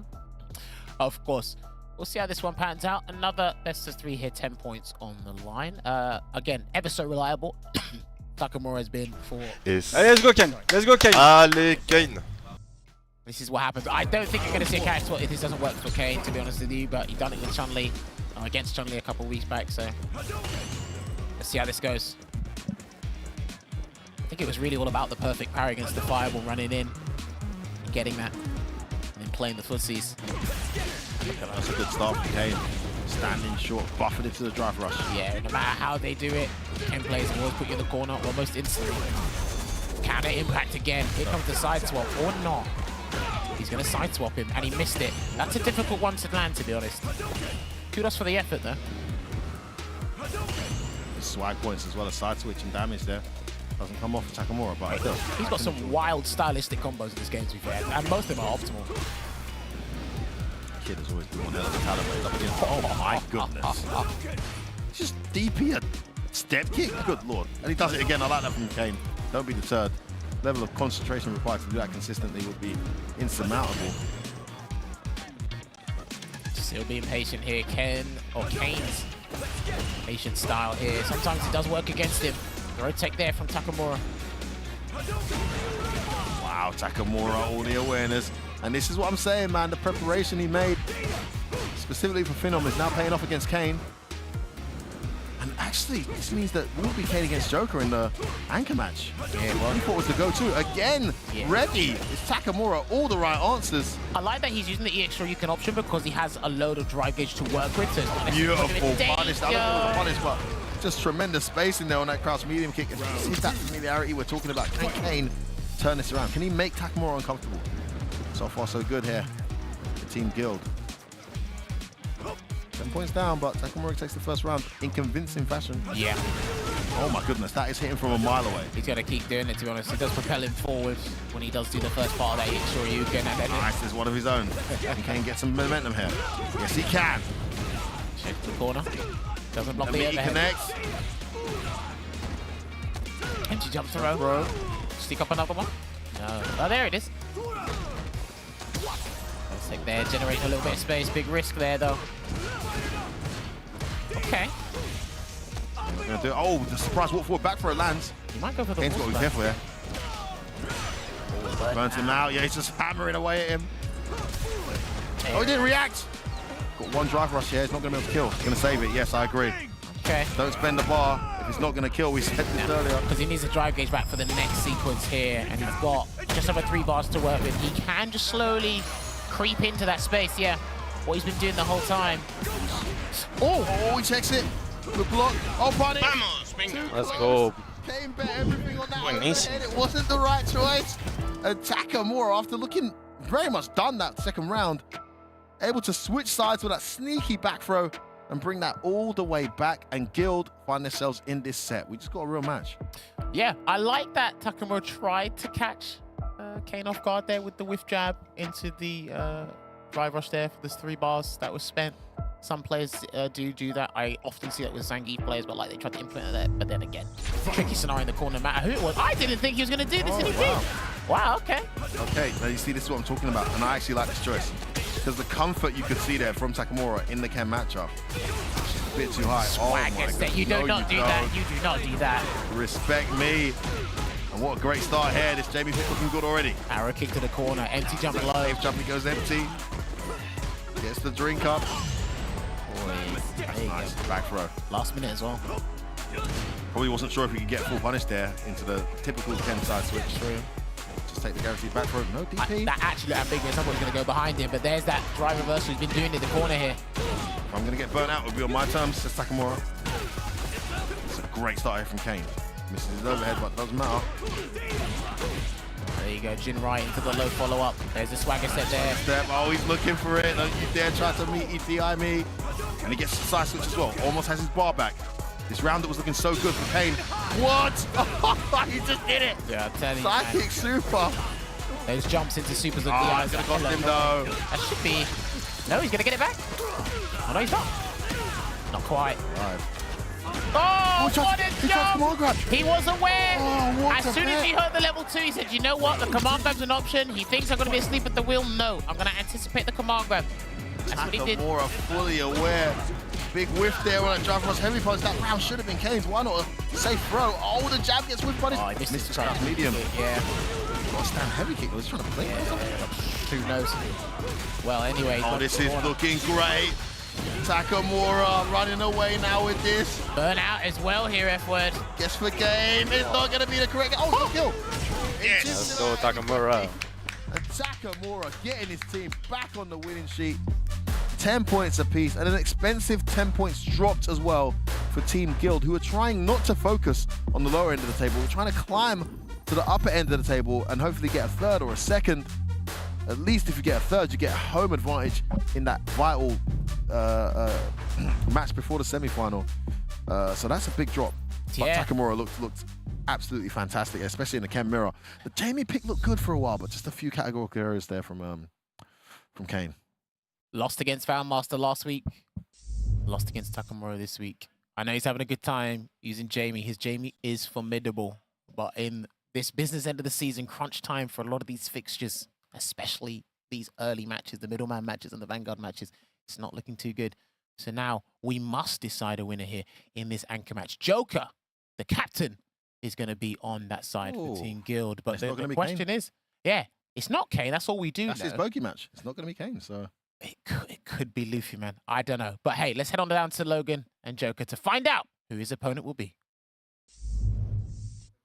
Thanks, Jammers. This time round, Joker, you put yourself in, and you're in the anchor role as well. You're ready for the responsibility. Yep, ready for the responsibility. I'm going to give it my all, and yeah, let's see how it goes. Fully prepped, you've got 2 options here. One is very difficult to prep for because we haven't seen much of him at all. Who are you expecting to face? I'm expecting probably to face Kusanagi. Yeah, you know, that's the prediction. I mean, that's the safe bet, but I know a man who loves gambling, so we'll see whether he comes out. Obviously, this hangs in the balance. The difference between 10 points and 30 points is huge for you guys in the chase of BK Rog. Your whole season might come down to this best-of-5 set. Are you feeling it? No, I'm not feeling it. Let's go. Let's go. Let's do it. Okay, BK Rog, can you please send up your final remaining player? And I know Kusanagi doesn't mess around. Serious business. He's not here to troll me. All right. Nassim Claus says the Terminator, the machine. He's here to do business. Sent from the future. Which character are you going to be using and which control type? Luke, classic. All business for you. No messing around. No jokes. No smiles. Serious, focus, and let's play. This could be the game that decides the playoff spot for you. These guys are very, very close, but this 30 points could put you safe distance. How focused are you for this? I know it's a big pressure, but I drink it, so I'm just ready for it. Ready for it. Okay, we're ready for it. It's game number 3. It's the decider. It could be the end of Guild season today. You never know. It could be BK Rog securing that playoff spot, or it could be the start of an incredible comeback. It's all to play for now. Best of 5. Best of luck to you guys. If you will take your seats, please. Get ready, get prepped. We have Joker Jokes team captain of Guild with the classic Cammy. And he is facing off against Kusanagi, the classic Luke for BK Rog. As Nassim does the sound effects behind me, he is letting us know that the machine is ready. Do we have a new machine? F word. Terminator's arrived, man. That was a cold interview, Logan. That was... I got a bit scared the way that kid was talking. I mean, yeah, it's very serious look in his eyes. You know what? Give him a couple of years in the gym. He could be a bouncer. But the way he's standing, it's easy. He used to be 4 times the size. But I'll tell you what, his demeanor and his charisma is probably as big as a bouncer's. And despite it being a 58% win rate, which is decent, it's not incredible. He has been shining in the latter stages. Joker Jokes has been delivering too. That's not been terrible. He's 40% win rate, 2 out of 5, securing the 20 points for his team. It's his first time playing anchor, I believe. I could be wrong. What's interesting now? We need to start talking about this more, Jammers, because we've actually not done it enough. Talk to me. Matches to come. Okay, so BK Rog, this 20-pointer is huge. Okay, forget finishing 3rd, 2nd, 1st. 4th is where you qualify. You just want to get yourself into the playoffs, right? If you lose this, your next 2 matches are away against Mouse and then at home against 00 Nation. Oh boy. Yeah. Those are tough fixtures. Very tough fixtures. So they need, I feel like they can still do it. They can still qualify if they lose this, but they lose this, suddenly Wolves are galvanized. They're chasing you down your throats. They're only 35 points away from you if you end this on 145 because they're on 110. You give these guys a boost. They go up to what are they, 90 now? They go up to 110. I mean, both of them are really close, neck and neck. So it's a massive, massive game. But one thing's for sure, I don't think Kusanagi's even thinking about losing this. No. And having that mentality, that cutthroat mentality, is something you need here. They want to put this game to rest. And again, of course, these guys aren't thinking too far ahead into the future. I hope not, because it can't distract him from this game. Let Luffy, let the manager deal with that business. Let the player focus on the here and now. You can say, look, his demeanor, his poise, his posture is all there. Luke versus Cammy. Let's see how this goes. Let's throw down. Definitely got to be careful here. We're going to assess the situation with those sandblasters and the walking down here. But then one misplaced sandblaster, quick spin knuckle can counter it because of the recovery. He might be ready for the dive kicks, who knows? Yeah, he's testing waters everywhere. He's testing such a robot, just collecting data. This time he does go in, it's teched. But even that's data collected. Ooh, there's that back roundhouse he likes to throw out. Lets it out and he gets out of the corner. A lot of meter spent. Well timed to the reverse there from Joker. That's a good attempt to jump in. Yeah. Nice escape from the corner. Kusanagi felt some fear there. Nice counter hit confirmed though from Joker.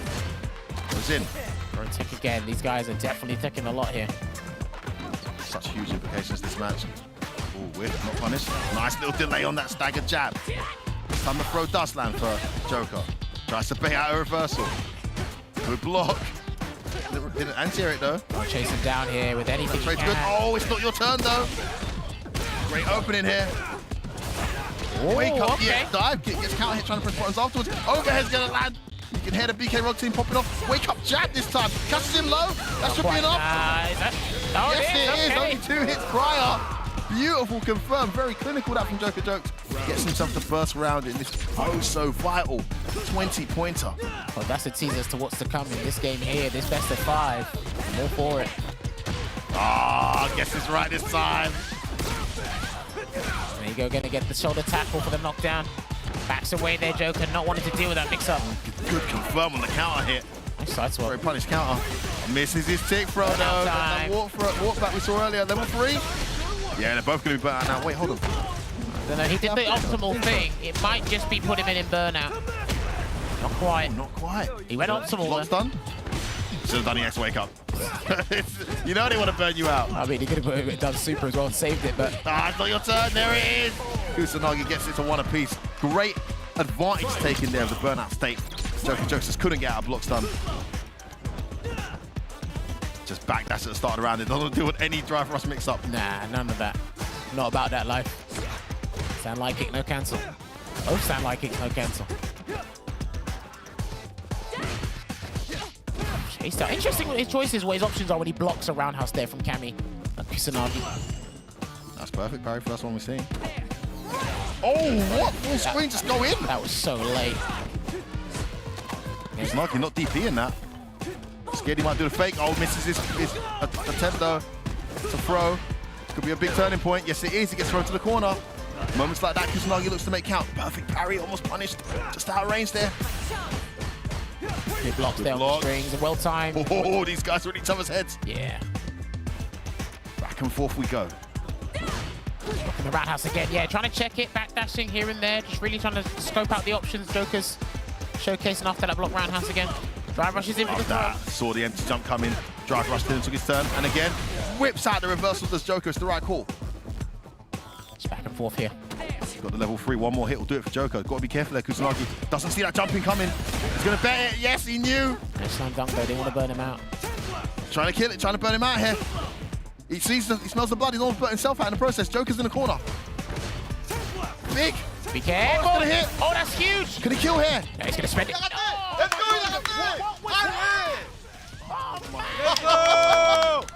He wouldn't have killed, but my goodness, he had the CA. What a drop. Was it CA? Oh, he had the CA. That would have killed. That would have killed. Man, of course he had CA. What is going on? Goodness, Joker. What a drop. And Kusanagi, the robot flustered though. He is human. But that kind of moment there, it's just going to galvanize his momentum. And what's important now, it's so important, you just forget it. Nah. Forget about it, Mario. Move on. You can't forget Move on. That's what the best players do. Joker's very capable of being one of those guys. All right, here we go. Edge over the roundhouse. Let's see if he can make amends and recover. Adjustment from Kusanagi. He's turned up the heat here. He senses some fear. Another drop from Kusanagi. Had to meet the roundhouse. We saw this happen to Mystic Smash a few weeks ago, but he finds a side swap here, does Joker jokes. Yes, he had the hit there with the crouching short. There we go. Throw. Picking the pace up here. And then the jump medium kick work. Jump medium gets him out the corner again, Jammers. That's twice we've seen that. Joker's got to find an answer for it. Oh, big bet. Gets the dive kick again. Tries neutral jump, no DP. That's not a true string. Didn't interrupt. Oh, he burned out anyway. That works out. Gonna go into the level 2. Oh. Goes in for a nice plus. So plus. And measures the plus frames accordingly there as well. Can be a bit too plus on that. Oh yeah, just in various scenarios that you miss your throw and then you lose by a punish counter throw, an accidental one anyway, so it's going in here. All right, recovering slowly but surely is Joker. His mental state, of course. That was a very important round. We've seen how quick the reactions. He's breaking momentum. Good last minute block into the throw though from Kusanagi. Okay. Again from Kusanagi. Did not want that. Goes for the cannon spike ender here. He's placed in neutral again to help his gauge recover. Beautiful whiff punish. Surprise throw gets the counter hit. Oh, okay. Wasn't ready. We went for a last minute parry there. Man, you're not sure what the jump in is. Good blocks. After the strings holding down back. Seen Kusanagi land that so many times, that crouch medium at the end of the strings. Get sent to the ground you go. Looking to close this out. Throw again. Oh. Yeah, stacking it up. Oh, first time I've seen it blocked. They've watched the tape. No, he can't. What was that? Still could have gone into level 1 though, probably. No, I think Joker's got he didn't measure his meter there. He was probably looking for another drive rush. Didn't have it. And then just froze. And Kusanagi snuffed it out. Gets the drive impact. He got the hit, didn't assess the whole scenario in its entirety there. That was unfortunate here. Harry. It's got level 3 now. You can't just drive impact that. Now he anti-airs. Almost, not quite. Almost. Nice check on the dash. He's got away with a few of those. Going to go into level 3. Yes. And he does it early as well from the cancel the EX spiral arrow here. Get his gauge back. And he can close the gap here. Play it safe. He's going to close the gap. Slowing it down. Nice and steady here. Trying to implement a fast fall. Kusanagi's not sure, so I'm not sure if the fast fall tactic. That's why he's not adhering certain jumping. Yeah, I don't think the fast fall tactic will really work against him here, but I like him to try. No, it's working because he's actually jumping in. He's just throwing it out there occasionally. He's causing Kusanagi not to anti-air. This time it's a button that gets whipped though. Catches him with a meaty. Oh, he had it! Oh, just the wrong button. My goodness. Oh man, this is going from bad to worse. This scenario, they should be winning. CA.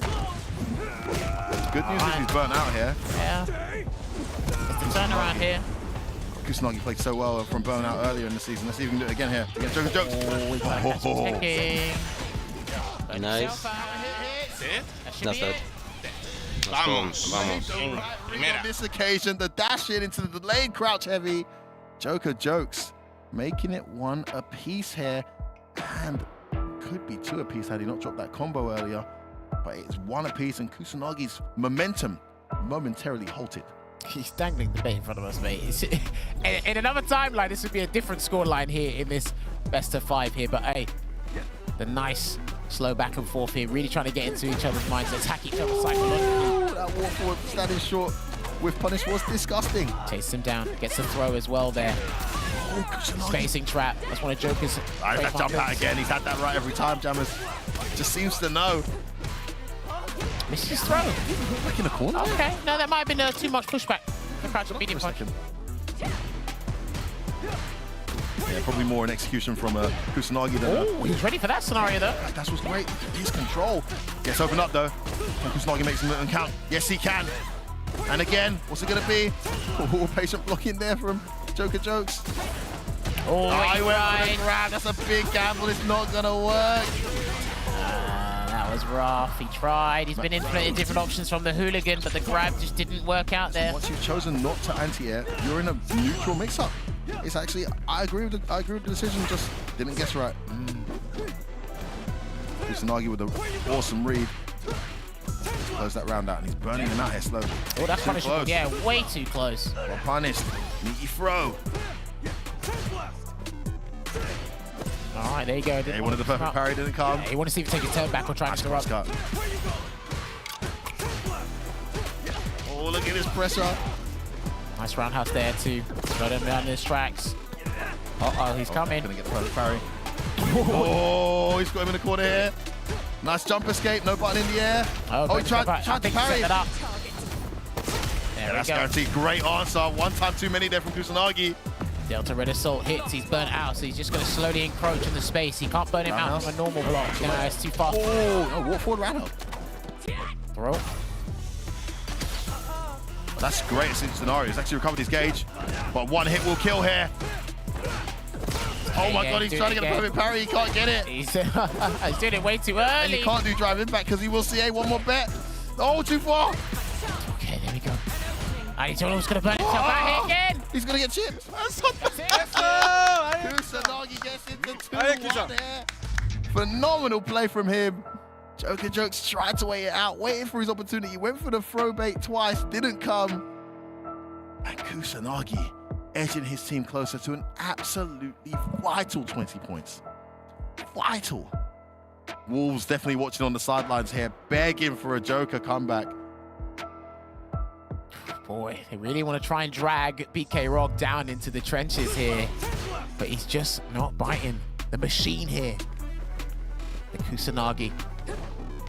True drop there as well. 3-piece into the flash knuckle. I'm saying it's a nurse for Kusanagi. There's a lot of execution errors. Gets checked trying to dash in there. I think Joker can kind of sense it too. He's just having some unfortunate execution errors as well, and misjudgments. Both of them are feeling it. Doesn't want to let him out of the corner again. Scared to encroach. Great space, and there's that jump out again. He just said it. There you go. Gets the conversion into the knuckle. Joker tried to hold up, and he's still holding up here. He didn't get his crouch DP there, Kusanagi. He's not sure of the die kick on that angle either. Oh, what punish on that. Oh my goodness, the spacing on that die kick. Dude, he's really worked on those, man, Joker. Oh, good block as well. Yeah, delayed throw. Too close. Okay, back throw, burnout. Burnout can get stunned here. Presses buttons on wake up. The DP, is he going to do it? No, he's looking for it. It was too obvious. He saw it, mate. I think that was his intention regardless. He sensed a DI was coming, and then, yeah, he said, I'm just going to wake up level 1. I think they both saw the scenario. Joker gets the first round there. Made the right read there on the wake up level 1. Just moving back and forward here, trying to readjust their space in here, but he puts himself close to the corner. Edges is out there, gets the punish on the Sandblaster. Delayed jab there, gets the hit, but went for the throw. Lovely stagger there from Kusanagi. The wake up reversal from Joker. Hasn't done that for a few battles. Yeah, he's been pretty consistent with those. I don't think one's been blocked yet. Agreed, yeah. Not baited. Oh, that hurt. Yeah. Punish counter damage as well. Yeah. Back and FourF again. Oh, that was beautiful. That was disgusting. Oh, missed his charge. Trying to get to the corner. On it, yeah. Joker doesn't answer. Yeah, big whiff though. Is that drop going to cost Kusanagi? Joker's going to go straight into the level 2. What's next? Oh, it's an empty. Are we going to see? No, throw tech again. What a tech. Remember, he went for the throw bait twice last game. Oh, Kusanagi knows he just needs one hit. Joker knows he's got to be so careful. Oh, okay. I think he's trying to catch him, like, trying to check or something. Overhead! Oh, that's it. That's it. CA! Burnt himself out on that bet. Didn't pay off. Then was not looking for the check. Kusanagi and BK Rog. Match point. This is what's crazy as well. The fact that these two have been incredibly patient on the ground, that surprise factor. With that drive rush overhead there, it's almost guaranteed. Luckily, the gamble paid off. Oh. Here it comes, the money button. Good for those frame traps. He's trying to close this out. Now he's trying to turn it up. Big whiff punish there from Joker. He gets him with the overhead this time. Big damage coming through. Taking those risks. Oh, he missed his dive kick, and that probably would have worked as well. No way. Oh no, bad to worse.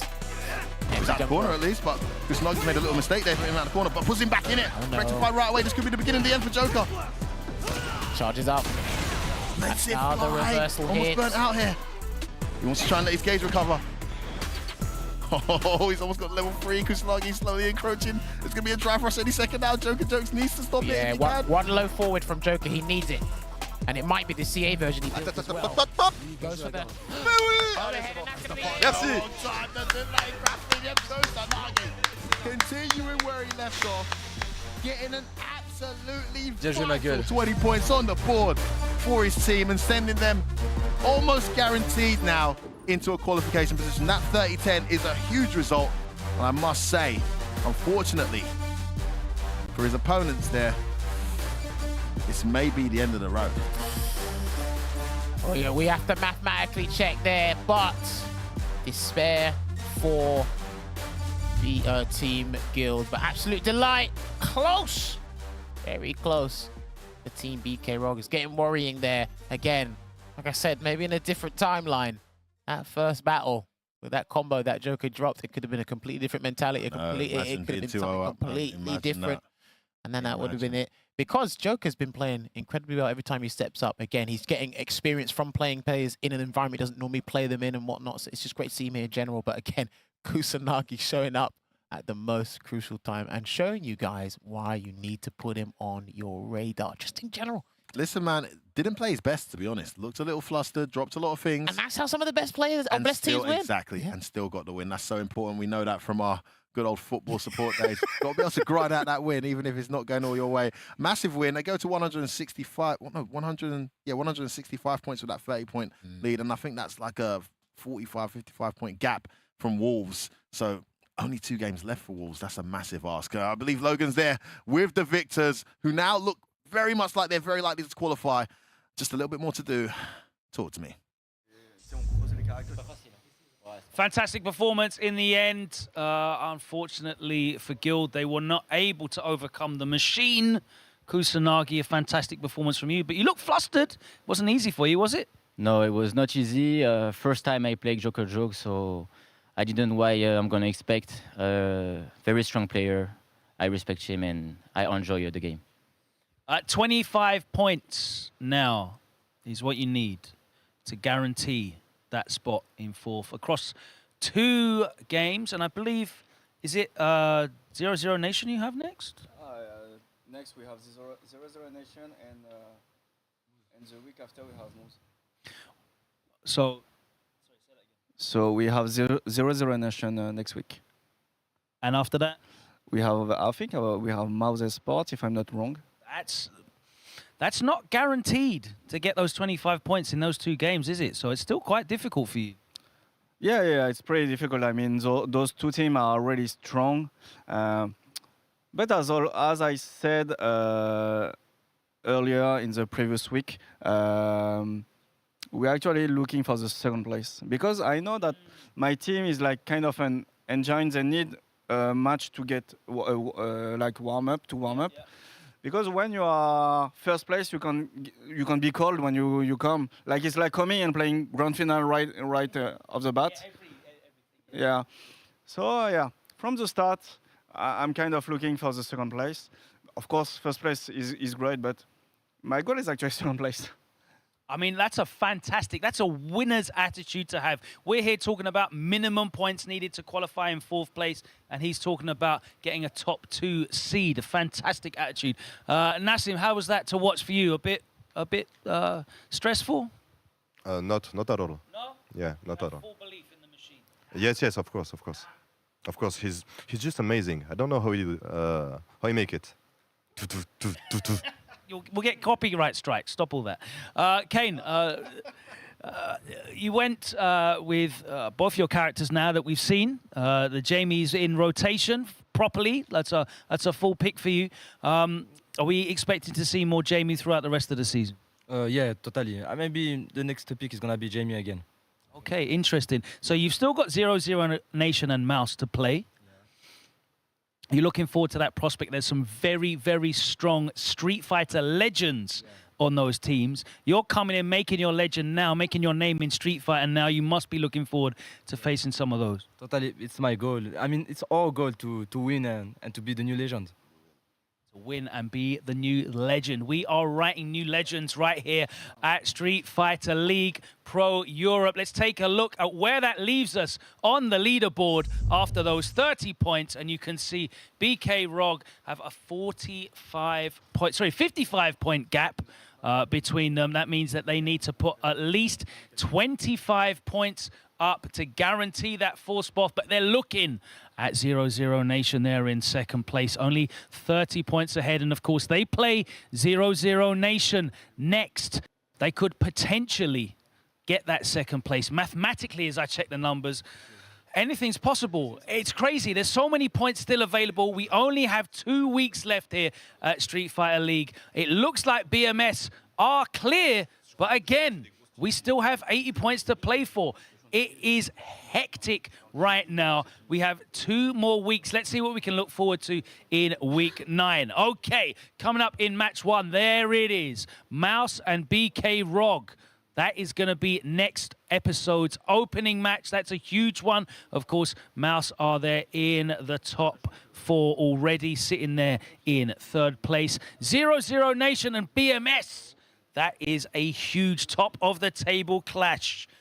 0-0 Nation are definitely going to want to pull BMS back with a big points haul, but BMS looking to cleanly pull away from the pack. And finally, Guild versus Wolves. It could be the very end of the season for one of those 2 teams, unless a miracle happens.